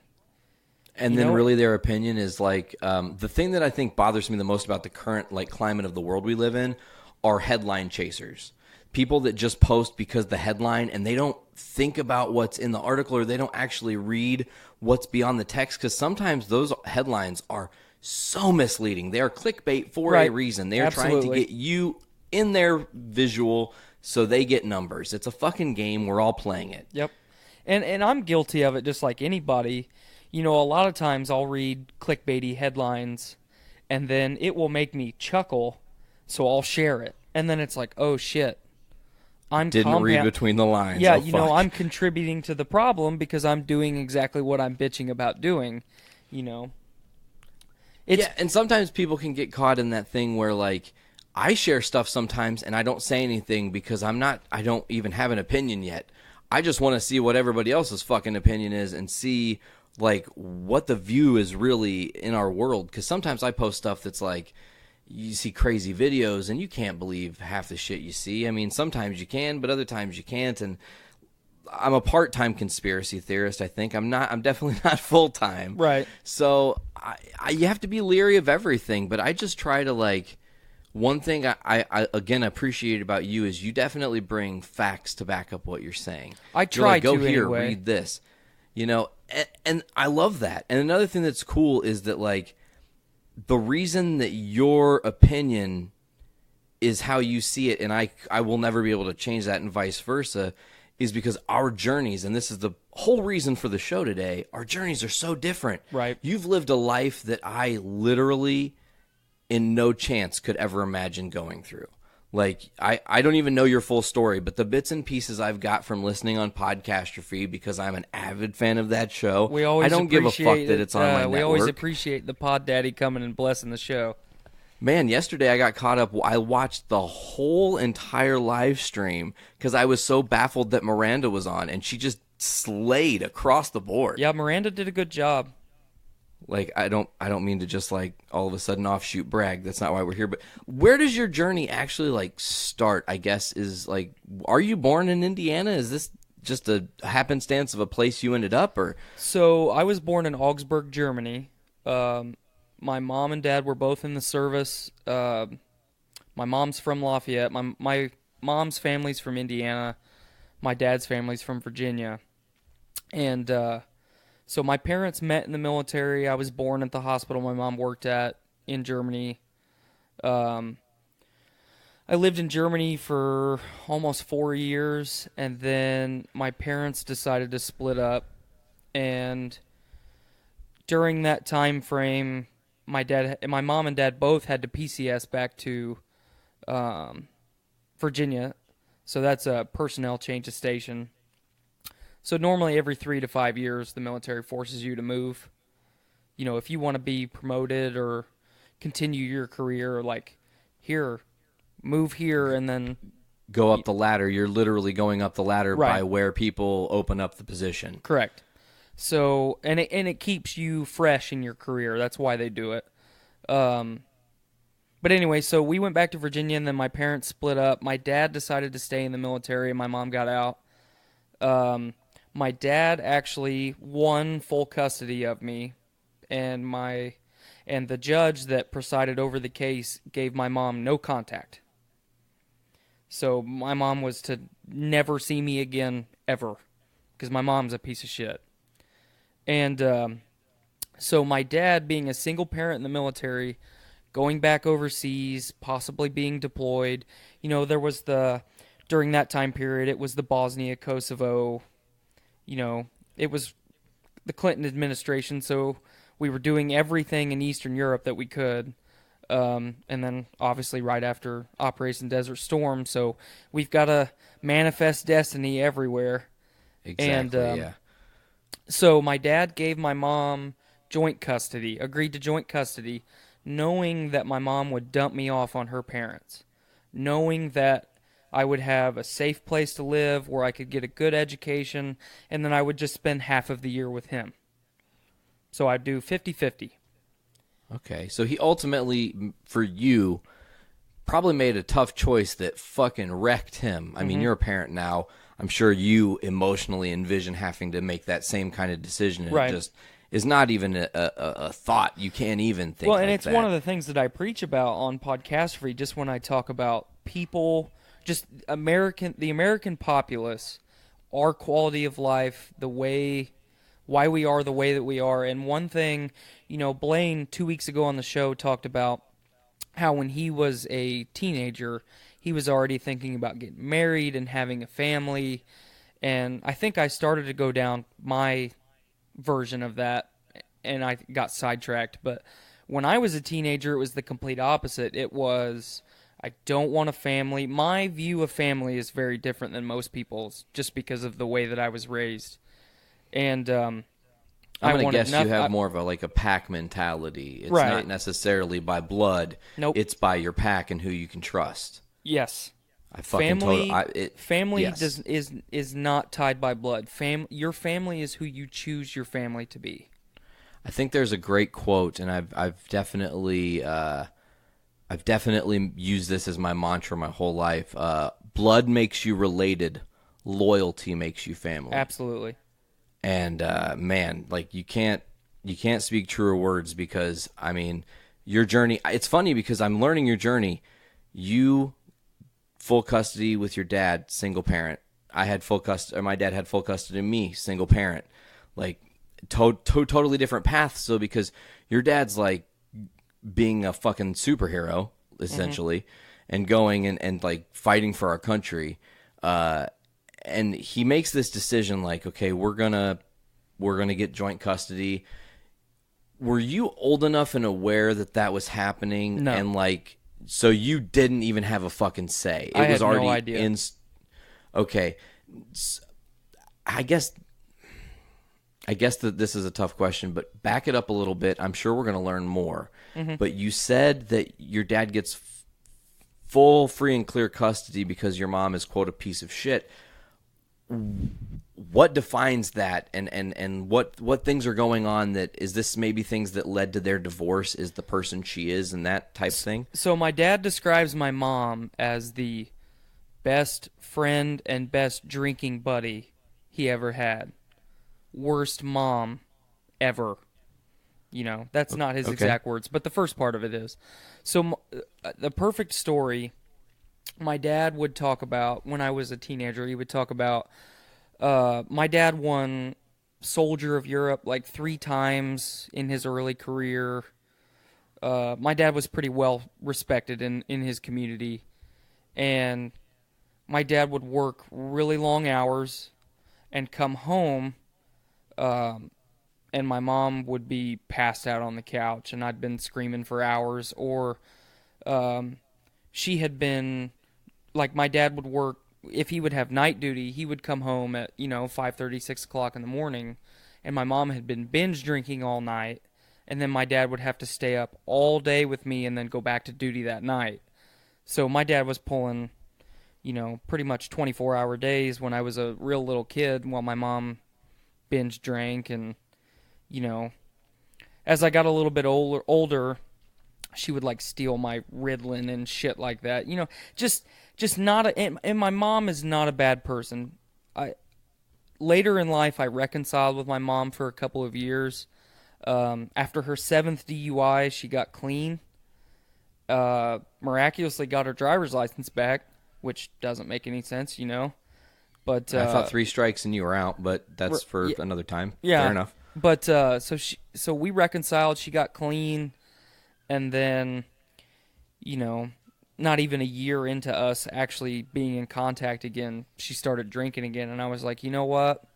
If you want to reach out and be in contact with me, you can. I am not going to make effort to be in your life because you've never made effort to be in my life. And for the most part, both of my parents, neither one of them raised me. So now that I'm a parent, they are living vicariously through my kid. They didn't get to raise me, so now they want to be involved in my kid's life more than they were involved in my life. So I'm a lot less judgmental of a person now. I'm a lot less cynical of a person now. So I obviously let them be involved in my kid's life. But when I was a teenager, especially, and I'm sorry I keep jumping around, but no, we this is how we do it on the show, man. You have to jump around because when I was a teenager, I told myself, no one will ever raise my kids but me. I don't care what I have to do. I will raise my kids if I have them. And I also told myself that my mom would never ever see any of my children. My mom would not be at my wedding. She was done and out of my life for good. Through all of the shit that I've been through, I've learned that, and you see the corny, you've got to forgive those people shit, but through all of the depression and the anxiety and the ups and downs that I've had in my life, I've realized that you truly do you don't forget, but you have to let that shit go. Otherwise, those people truly do have power over you for the rest of your life, and that's not how you want to live. That's not how anyone should have to live. So no, I think that's an anxiety-ridden life. Mm-hmm. Because which you we're are already constantly so anxiety-ridden anyway. Exactly. Because you get put in a situation where, like, it's so crazy how similar our stories are. I have drama with my mom. We've had falling outs on and off, and I've just recently tried to reconcile with her, She's recently a grandparent and trying to be a better person around my nephew now. So the similarities are just, it's shocking, but, like, you have to know when toxicity is there, and if you can just be brave enough to cut it out, sometimes that hurts. Yep. Sometimes absolutely. I look back on years of my life and I'm like, man, I didn't spend time with my mom doing anything, like, at all. So I don't have that. I don't really know what that, like, closeness that some people share with their mom is. So I know exactly where you're coming from. So with your mom, I was going to add, there's a point to this. I was going to kind of ask that because I noticed with my mother that when my nephew was born, she kind of changed. She became more, like, emotionally aware. it's like it sobered her up that the picture is even further than her now. Like, you know what I'm saying? So did that same kind of thing happen with your mom where you could almost see her change a little bit and it was like, oh, okay, damn it. Like, it okay. was, I had to look really hard to see it because the perfect descriptor for my mom is she's an 18-year-old trapped in a 40-year-old's body. You know, she's got the let's party and drink all day and I really don't have to go to work tomorrow. They're not going to fire me kind of mentality. And my mom has always had this ability. She gets really, really good jobs. Like, she's had a dozen careers in her life. Damn. And every time she fucks it up, and she gets another one. I don't know how she does it, which just compounds, you know, it just enables her to keep doing what she's doing. Because she's never been, like, kicked to the bottom and had right. to fight well, up. Even, you know, she went to jail for a long time, like over a year, and that's how she got sober. And then it still didn't make her change, truly. You know, sitting in a concrete box for a year doesn't make somebody change. You know, I always say you can't change somebody's beliefs because that's somebody's beliefs, and it's not your right to change. You know, unless it's a belief system that's doing somebody harm, it's not your right to change it. But alcoholism, I don't believe alcoholism is a disease. I believe it's a choice. There's science that says otherwise, but I've lived it. Most of us have lived it. You choose to pick that bottle up and you choose to stick that needle in your arm and shit like that. No one ever made you do it. You chose to do it.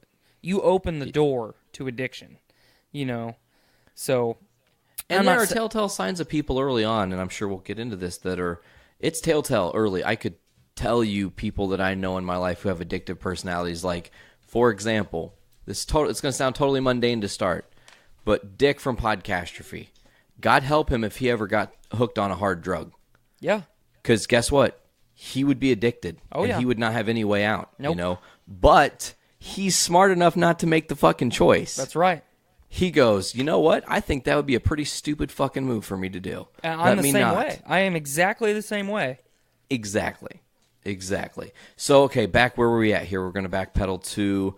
So your dad agrees because he's got to keep going, jumping back and forth. You're like 6 months with him, 6 months without. Yep. You're essentially dumped off to your mom's parents or your grandparents. Correct. Half of the year, every year, are raising you. So that's the way it originally was supposed to play out. And then it went to, I would spend end of the summer, the fall, wintertime, and spring here. And then I would spend just all of the summer with my dad. So I got to see my dad 3 months out of the year, and it worked out because it gave me a lot of experience in my life that most people don't get. You know, I've got to travel the world because of that. So there is, like always, like I said, I'm not so cynical anymore. There's positives in every situation. You just got to look for them, or look at them from a different perspective. I've traveled to most of Europe, almost made it into the Middle East, but was told I wasn't allowed to go. And I'm glad I didn't go because I probably wouldn't have been able to come back. Really? Yeah. So my dad was going to go on a business trip to Azerbaijan, and I was originally supposed to go with him. And then, like 2 weeks before we were supposed to leave, there was like an American kidnapped there, and then my dad shut that down on me. He still had to go, but he wouldn't let me go with him. He's like, not a fucking chance. Nope.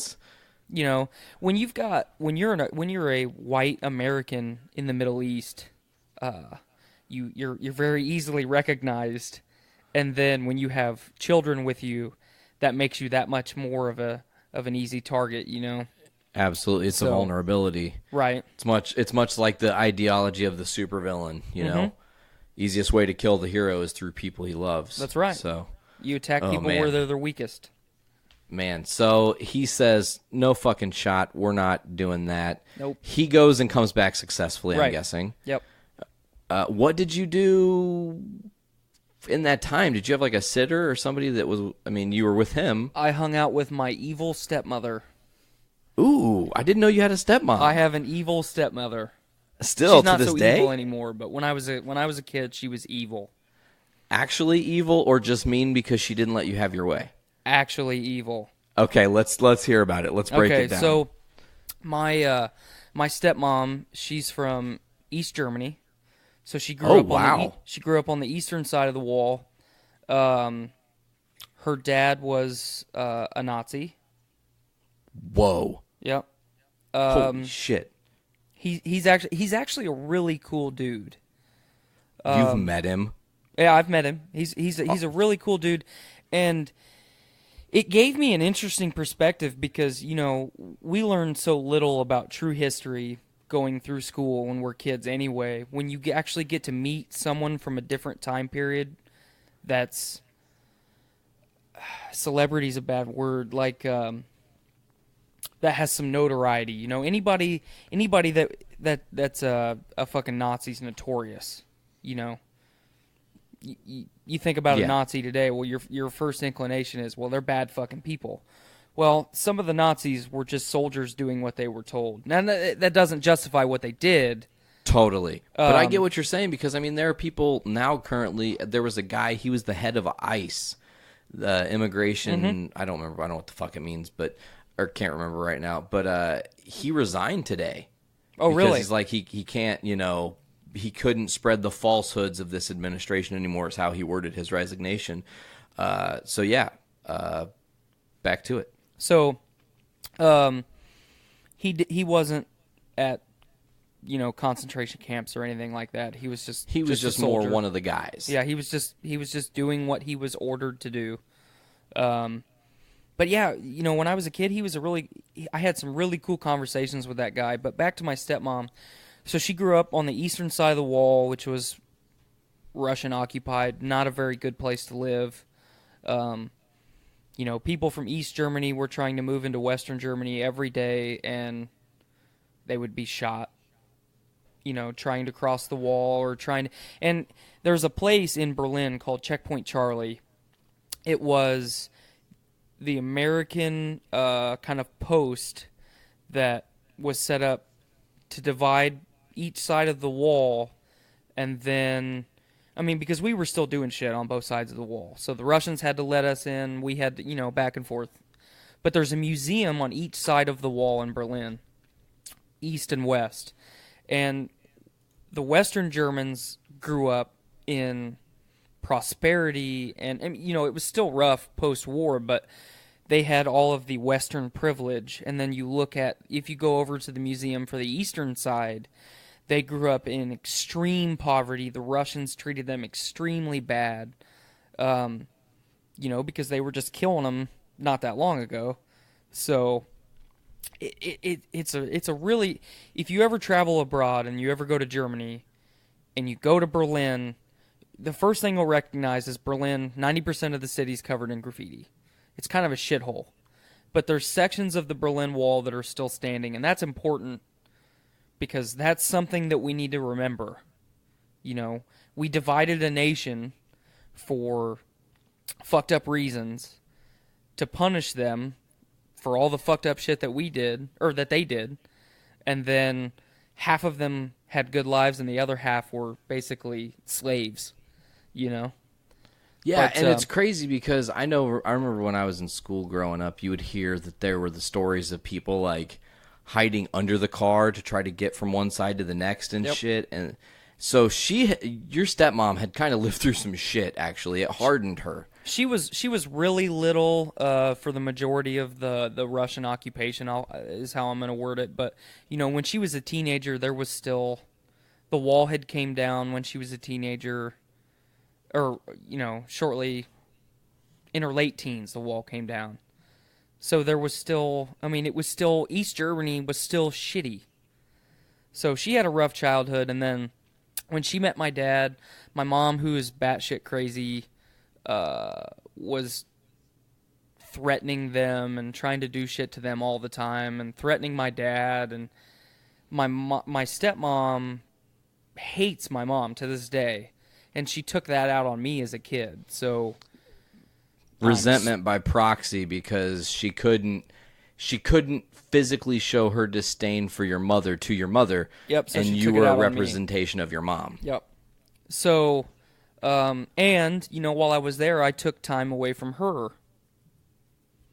I spent time with my dad. I was there for the summer. I wanted to do shit with my dad, but my dad still had to work, so my dad would go to base during the day, and I would be at home with my stepmom, and it's like, well, I'm going to go hide in my room for 6 hours. I don't do wanna anything but be around her. Right. I would do anything to get away from her. And when my dad was stationed in Spain the first time, there is hundreds and hundreds of things for kids to do all day, every day. So I would ride my bike to the pool, and I would go. The base that he was stationed at, it's in a city called Rota. It's one of the biggest naval bases in Spain. It's still active. But they had a movie theater on base that was free. Everything was free except concessions. So all I had to do was walk in and pay, and they were affordable concessions, like $2 for a popcorn. Like actual cost of the shit. Yeah. So I would go, if I didn't want to hang out with her during the day, I would ride my bike on base and, grab a bite to eat and watch a movie. And the next day I would ride a couple miles up. My dad always lived off base. He never lived on base in on base housing. So I would always have to ride a bike somewhere. And public transportation in Europe is fantastic. If we had public transportation here, we wouldn't have to deal with half of the shit that we have to deal with. But Totally. And it was weird for me for a long time growing up. I would ride the train by myself places and all kinds of shit when I was over there, and I would come back here and it's like, well, we've got some corn. Looks like some soybeans over there.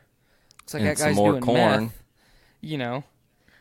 But that guy's doing meth. Right. But so they built this like $1 million pool for servicemen and their families to utilize off base, which is unheard of. They don't typically do stuff like that because it's a security hazard. It's not secured on base, so they can't effectively. They're not gonna post people to guard it. Yeah, totally. So, but I would ride my bike up there and shit, and they had like a kids center where teenagers would go and play video games, and they would do cookouts, and I would do organized sports during the summertime while I was there and shit like that. So I always had shit to do, but if I was ever around her, it was like Cinderella and her stepmom. You don't mean anything.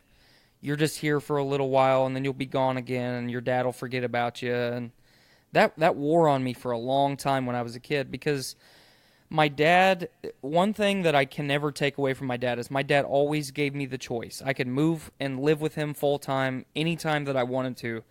And that's a little bit of a cop-out for him because he never had to make that decision. You did.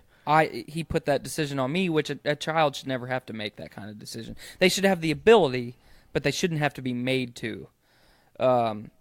So...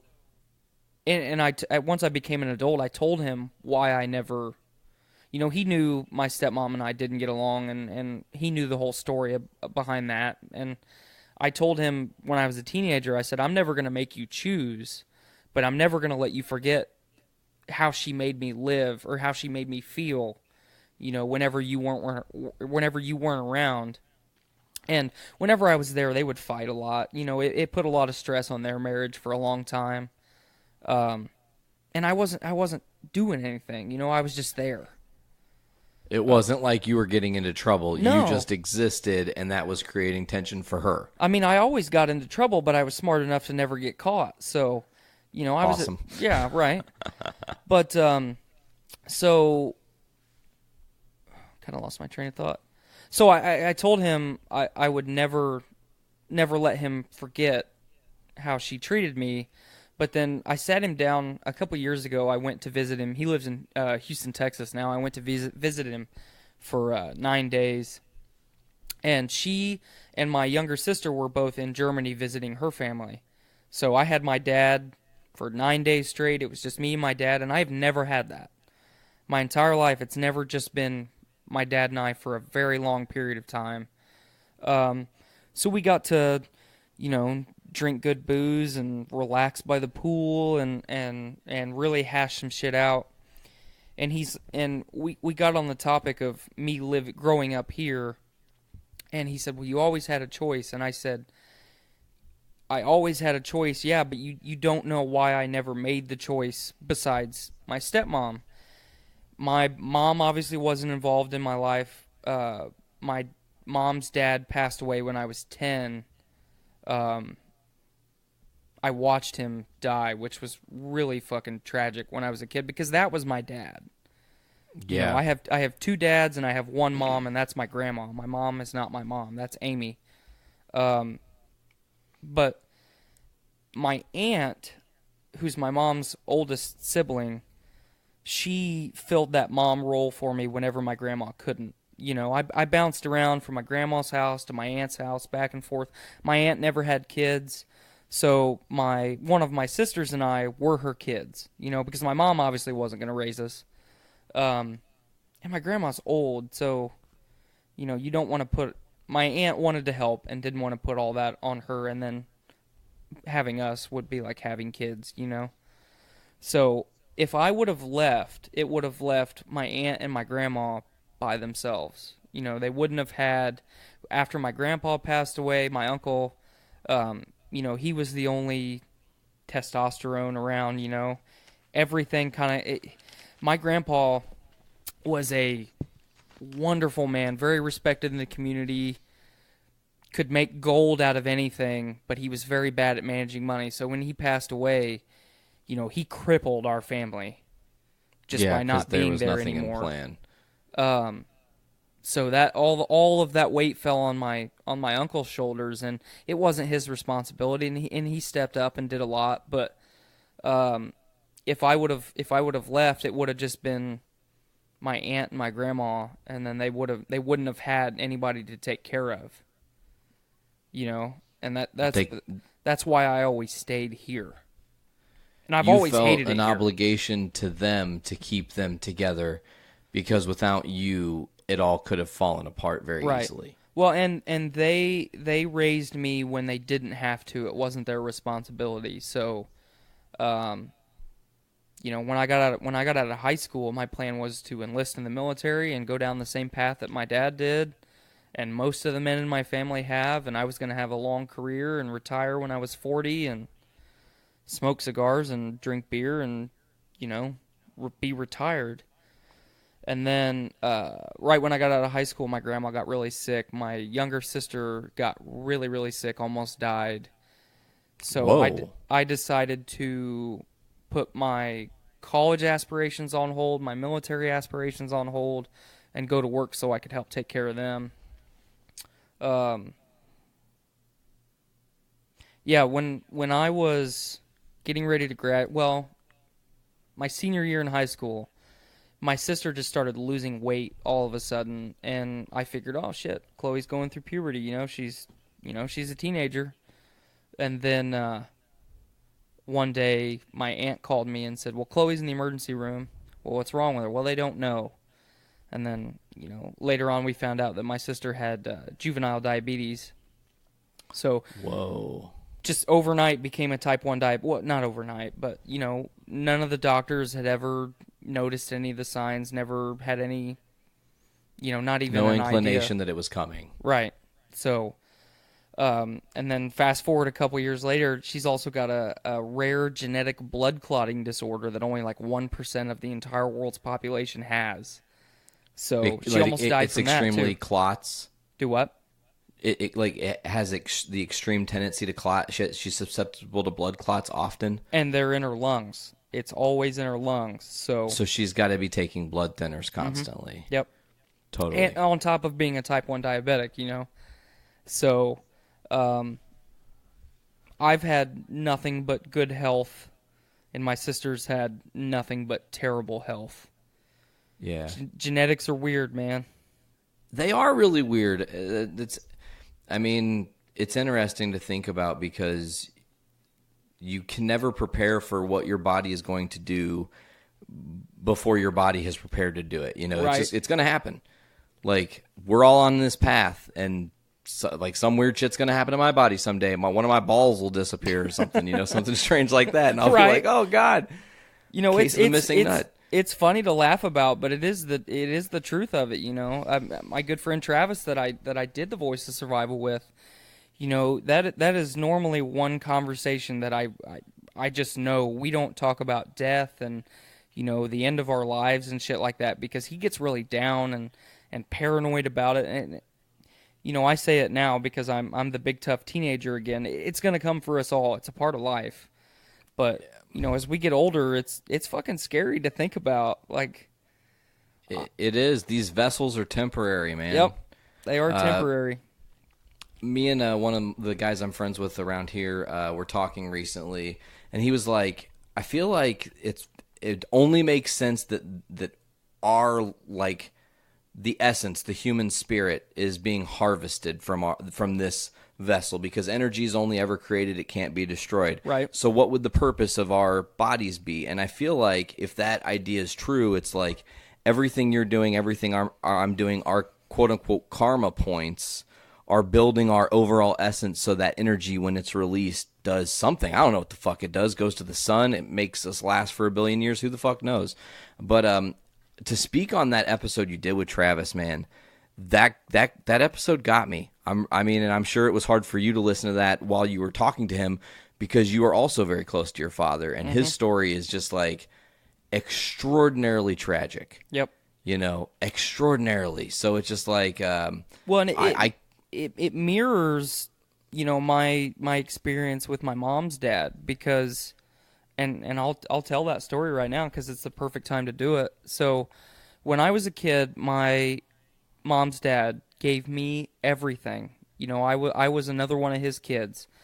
And my mom's family is significant because, and part of the reason why I have that mantra that no one will ever raise my kids but me, the trend in the James family is have a bunch of kids and then give them to somebody else to raise them. So my mom's dad was one of like 6 kids, I think. And he was the only one that stuck by his parents and wasn't in trouble all the time, and he was the responsible one. He took care of people. And so all of his brothers, he raised all of their kids. His sisters, he raised their kids. Damn. And then my mom's mom, most of her family was killed in a car accident when she was really little. So she was also like overly anxious about taking care of people all the time because she lost most of her family. So yeah, they raised like 40 kids, not including their own children. Those are nieces and nephews. Yeah. Jesus. So when I showed up, it was like, it fit right in. Here's just another one we got to handle. Yep. But I was special because I was their grandkid, so I was special. First grandkid? Yeah. Okay, so yeah, you definitely have that special rite of passage. Right. Yeah, I'm the oldest, and I was my middle sister was born shortly before my grandpa passed away. So I think she was 4 years old when he passed away. So Something old enough like that. to remember, but yeah, she remembers him. Really but, and it's sad when her and I get together and talk about him, because I got 10 years, and she didn't get to do all the shit with him that I did, and it's hard on her because my grandpa was a cool ass dude. He gave me anything and everything that I could have ever wanted for, and took me everywhere. He owned he owned multiple construction companies. And he would get me up for school in the morning, and he would say, "You want to go to school today?" "No." "All right, get in the truck. You're going to work with me." And, awesome. He was just a badass dude, Never pressured me to do anything, but he taught me everything, Totally. Never wanted me to call him Grandpa. It was Papa or Bob, But anyway, so we were big involved in livestock, and I was pretty much all the way up until I started my first major career in life.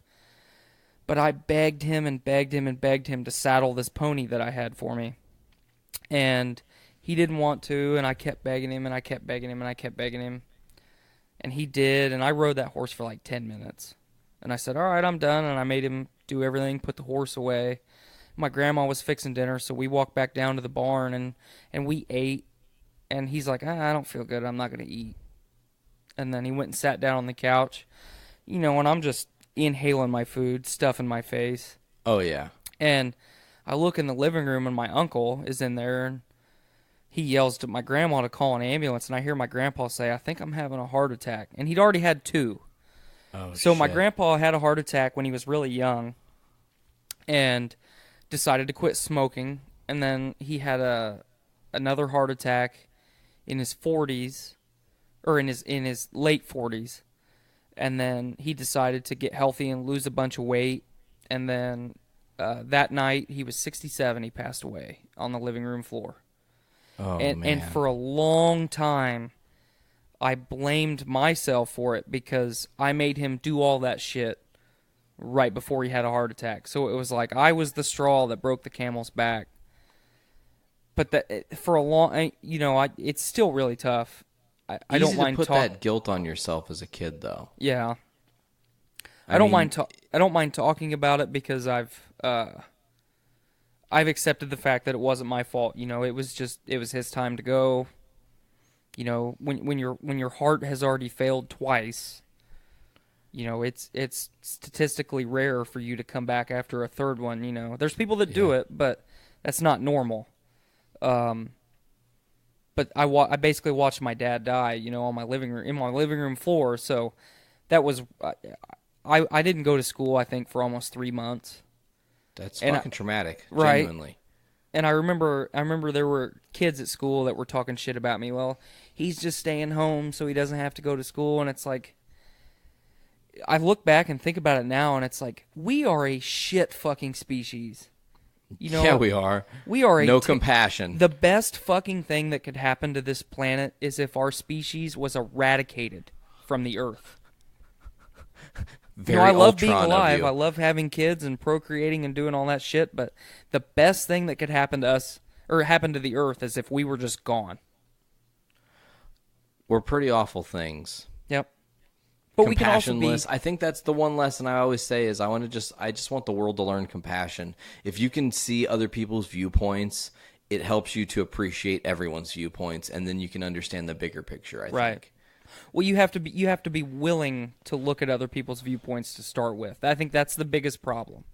You know, because if you and I, you know, as different as we are in or how much differing our views are, if you and I sat down in a room and we weren't allowed to leave that room until, you know, we saw the bigger picture of each other's lives and opinions, for us it wouldn't take very long. But for most give people, us 25 minutes. Right. But for most people, it would take days and days and days, and it goes back to what I said. You cannot change someone's beliefs. Wait a minute, time out. Back up. If we're going to sit in a room and we can't leave until we hash out the bigger picture, are we going to record that as a podcast? Because if that's the case, we need to go at least an hour and a half just so it's awesome. Probably, and we're both going to be stoned, too. Okay, I'm into that. Yes, please, right. Let's do that. Yeah, that's like the perfect scenario. I really wish I could, man. Because I know. It helps my anxiety so much, and it's fucked up that we can't have a plant. Well, you know what's interesting that you say that is I just read today, very important because of where you live currently. I'm not in your state. I'm a state over here in Illinois right now where, you know, medical's legal and they're on the way to fully recreationalizing, so it's not really that big of a deal. But apparently Canada legalizing recreationally is going to fast-track Indiana as being one of the next states. Why is that tied together? You know, I had the article up to read on the show because I was going to ask you what your opinion was on it, and I'm not sure if my phone saved it. Let me see. It was on the normal Facebook page. Well, while you're looking for it, I'll just go ahead and lay my opinion out. Sure, continue on. The benefits are, you know, infinite for marijuana. You know, the issue lies in it would hurt the tobacco companies, and it would hurt the textile companies, and it would hurt the paper manufacturing companies. That's where all the issues are. there's really only two negatives to using marijuana. In men, it's slightly lower sperm count, and you get a little bit of smoke in your lungs, which is not good. But you don't have to use it that way. No, you can do it in a whole bunch of different ways. You can fucking rub it into your eyeballs. You can do it however you want. You can refine it down to where it's literally just liquid THC and fucking do it that way, and you're still getting all the same good shit. But what boggles my mind, obviously, like I said, I support it. What boggles my mind is we as a society are trusted to recreationally use an extremely addictive substance and alcohol outside of our working hours. But we are not trusted to use something that is not addictive outside of our working hours, our time. So I have this big hard-on with the modern workforce and industry where, say, like Subaru is the perfect example. When you hire in at Subaru, you're told plan for every day to be a 10-hour day, and you'll never miss an appointment or anything that you're doing. And that's a good motto to have, because you can't work any more than 10 hours unless you volunteer for it. I'm sorry, but Mr. Fuji at Subaru, anything after 10 hours, that's my time. Hell yeah. 10 hours and 30 seconds. That 30 seconds is my time. That's 30 seconds cutting into my time. So no one, in my opinion, no one on this earth has the right to tell me what to do besides me anyway. With your time. But especially with my time. Time is something that's very important to me, and it's why I have the opinions that I do about teachers and how they're overpaid because of the time that they have. We only have a finite amount of time. Money is an imaginary thing. It's an imaginary concept. It holds no value. Truly holds no value. The American dollar means nothing. All so currency if you're going to tell me, nothing. Do what? I said all currency means nothing. Gold. I'll pick out gold specifically. Gold is like the best electrical conductor on Earth. Fact. So gold, to me, has value. Silver and copper and platinum and palladium and all that shit, that to me has value because it's something that can actually be used. The cotton banknotes that we have that are green and have a bunch of strippers' ass cocaine on them have no fucking value at all because it's an imaginary thing.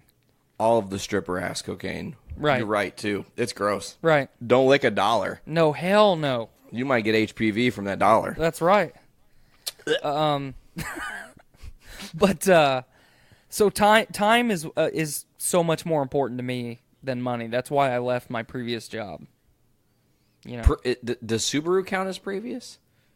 Prior to Subaru. Okay, gotcha. Which we're going to get there too. Okay, so real quick, before we leave the topic of cannabis and what's been going on, this is the article. I found it. So now that the Canadian Senate has approved legislation of marijuana for recreational use, State Representative Jim Lucas, he's actually a Republican out of Seymour, believes it will expedite the process on lawmakers legalizing it in Indiana. I would hate like hell to think that we're basing our freedom and laws off of Canada, but you have a country that's just north of us leading the way on an issue that so many Americans are overwhelmingly in favor of. He just said that Canadians are the canary in the coal mine. When you look within your own country, we have 29 states that have medicinal marijuana and 9 with recreational. It's coming our way. This is something that is going to happen. So he's going to push for that shit to happen. Cool. It's something that it needs to happen. We need the end of the war on drugs. Man, the war on drugs is something that whole nother podcast. Should we save that one? I could dedicate an entire podcast to that because I've voiced my opinions on our war on terrorism right now. We are in Afghanistan for one reason. That is to control the opium trade. Oil. Oh, opium. Yeah, you're right. Opium is the biggest one. Afghanistan is the number one producer of opium in the world. They eclipse all of Asia, which is a marvel. I'm just curious, in America, can you answer me this question? In America, what's the leading cause of death per drug overdose, isn't it opium? Yes. Isn't that the most fucked up thing? We're Right. sending American soldiers to fight and possibly die for a substance that is ultimately going to kill American citizens. But it makes money. That's Fuck capitalism. That's the fucking bad thing about capitalism, man. All we care about is money. You know, and I just don't like isms. Period. You know, I'm not a big You're fan an of ist isms. kind of person. Yes. But so we're there to control the opium trade because we control the war on drugs. We finance it, we fuel it, yada yada, so on and so forth.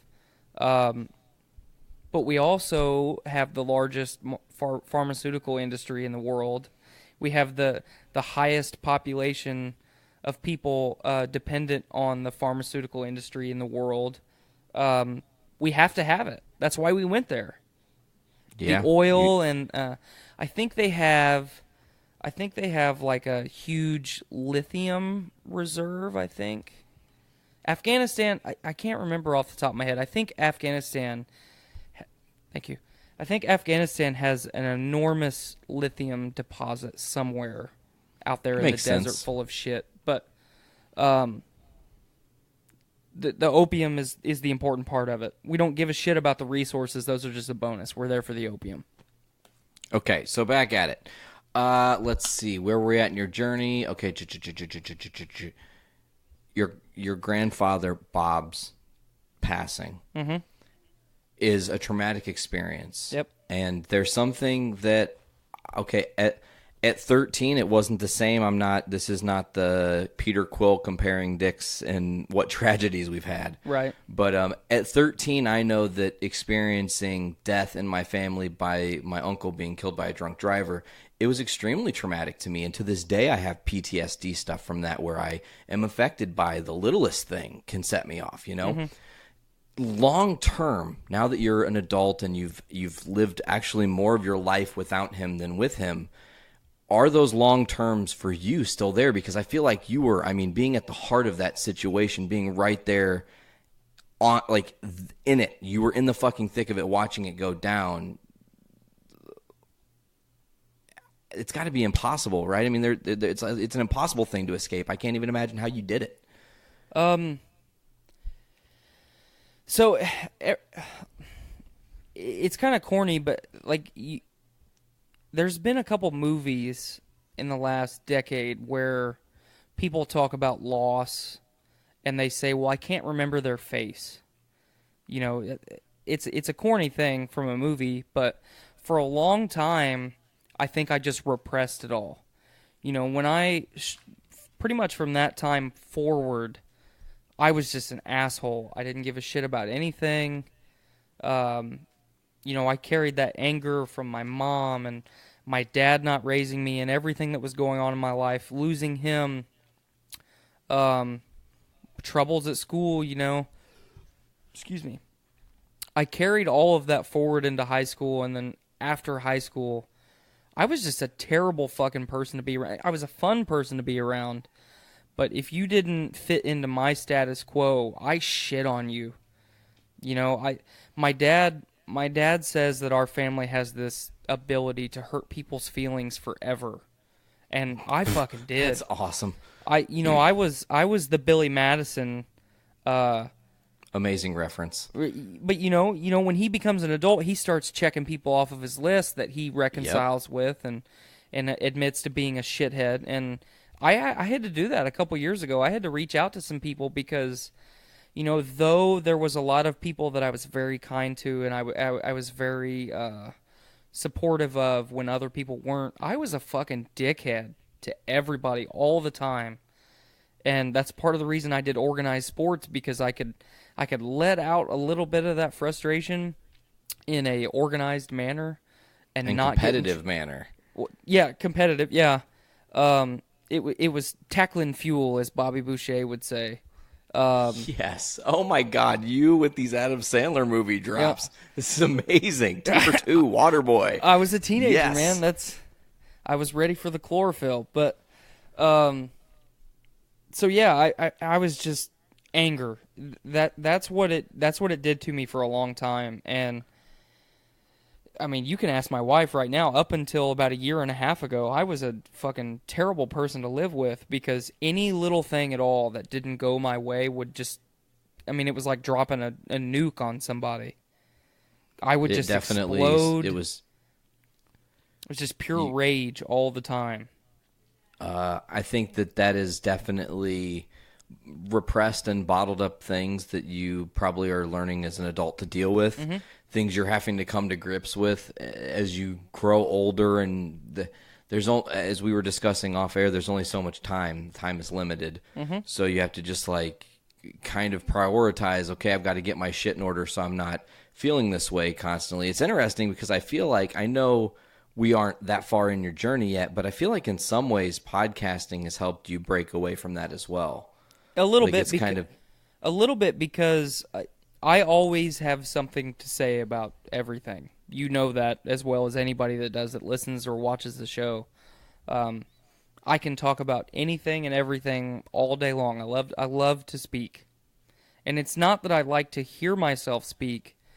I like being the guy that doesn't have the popular opinion. You know, especially with nerd culture, I'm normally the guy with the incredibly unpopular opinion. But I always have reasons to justify it. And I'm that way specifically because of one person. There was a guy that I worked with at Tate & Lyle. He was kind of my mentor. And I'm still friends with him today. I'm actually going to hang out with him on Sunday. But he told me very early on in my career there that we all justify what we do. And he would tell me that whenever I would get mad about something, or, you know, he was always the guy that I would vent to or go to for advice. And he would always start with, we all justify what we do. That doesn't make it right or wrong, but we all justify it. And it took me a long time to really buy into that. But something as simple as that is we all justify what we do. Okay, that's a pretty cut and dry statement. But if you think about it, it's like, think about all the decisions that you make every single day that without even thinking about it, you justify it. You just make the decision. You know, I'm going to drive an extra mile and then put gas in my truck instead of stopping right here where I should and just put gas in it. That's something. That's fucking weird. I did that today. It's incredibly trivial to think about, but I mean, that's the perfect example. Like, oh, I'll do this in a minute. You justify it. You don't even know why you're justifying it, but you just do without doing it. All right, folks, that's going to do it for this week's episode of The Voice of Survival, Season 3, Episode 10, Best of Survival, Part 3, featuring 3 of the Network Elite 4. I have been your host, Nate. As always, you guys can check out the Voice of Survival podcast on the Journey into Comics network at journeyintocomics.com, or go to iTunes, Podbean, Stitcher Radio, Google Play Music, Spotify, CastBox, TuneIn. There's a fucking mower, many others. I can't believe that mower is so loud. That's crazy. You guys are definitely going to be hearing that because that guy had to mow right this second during the end of the podcast. That's crazy loud. Insane. Anyways, folks, that's going to do it for this week's episode. I have been your host, Nate. We will see you guys later.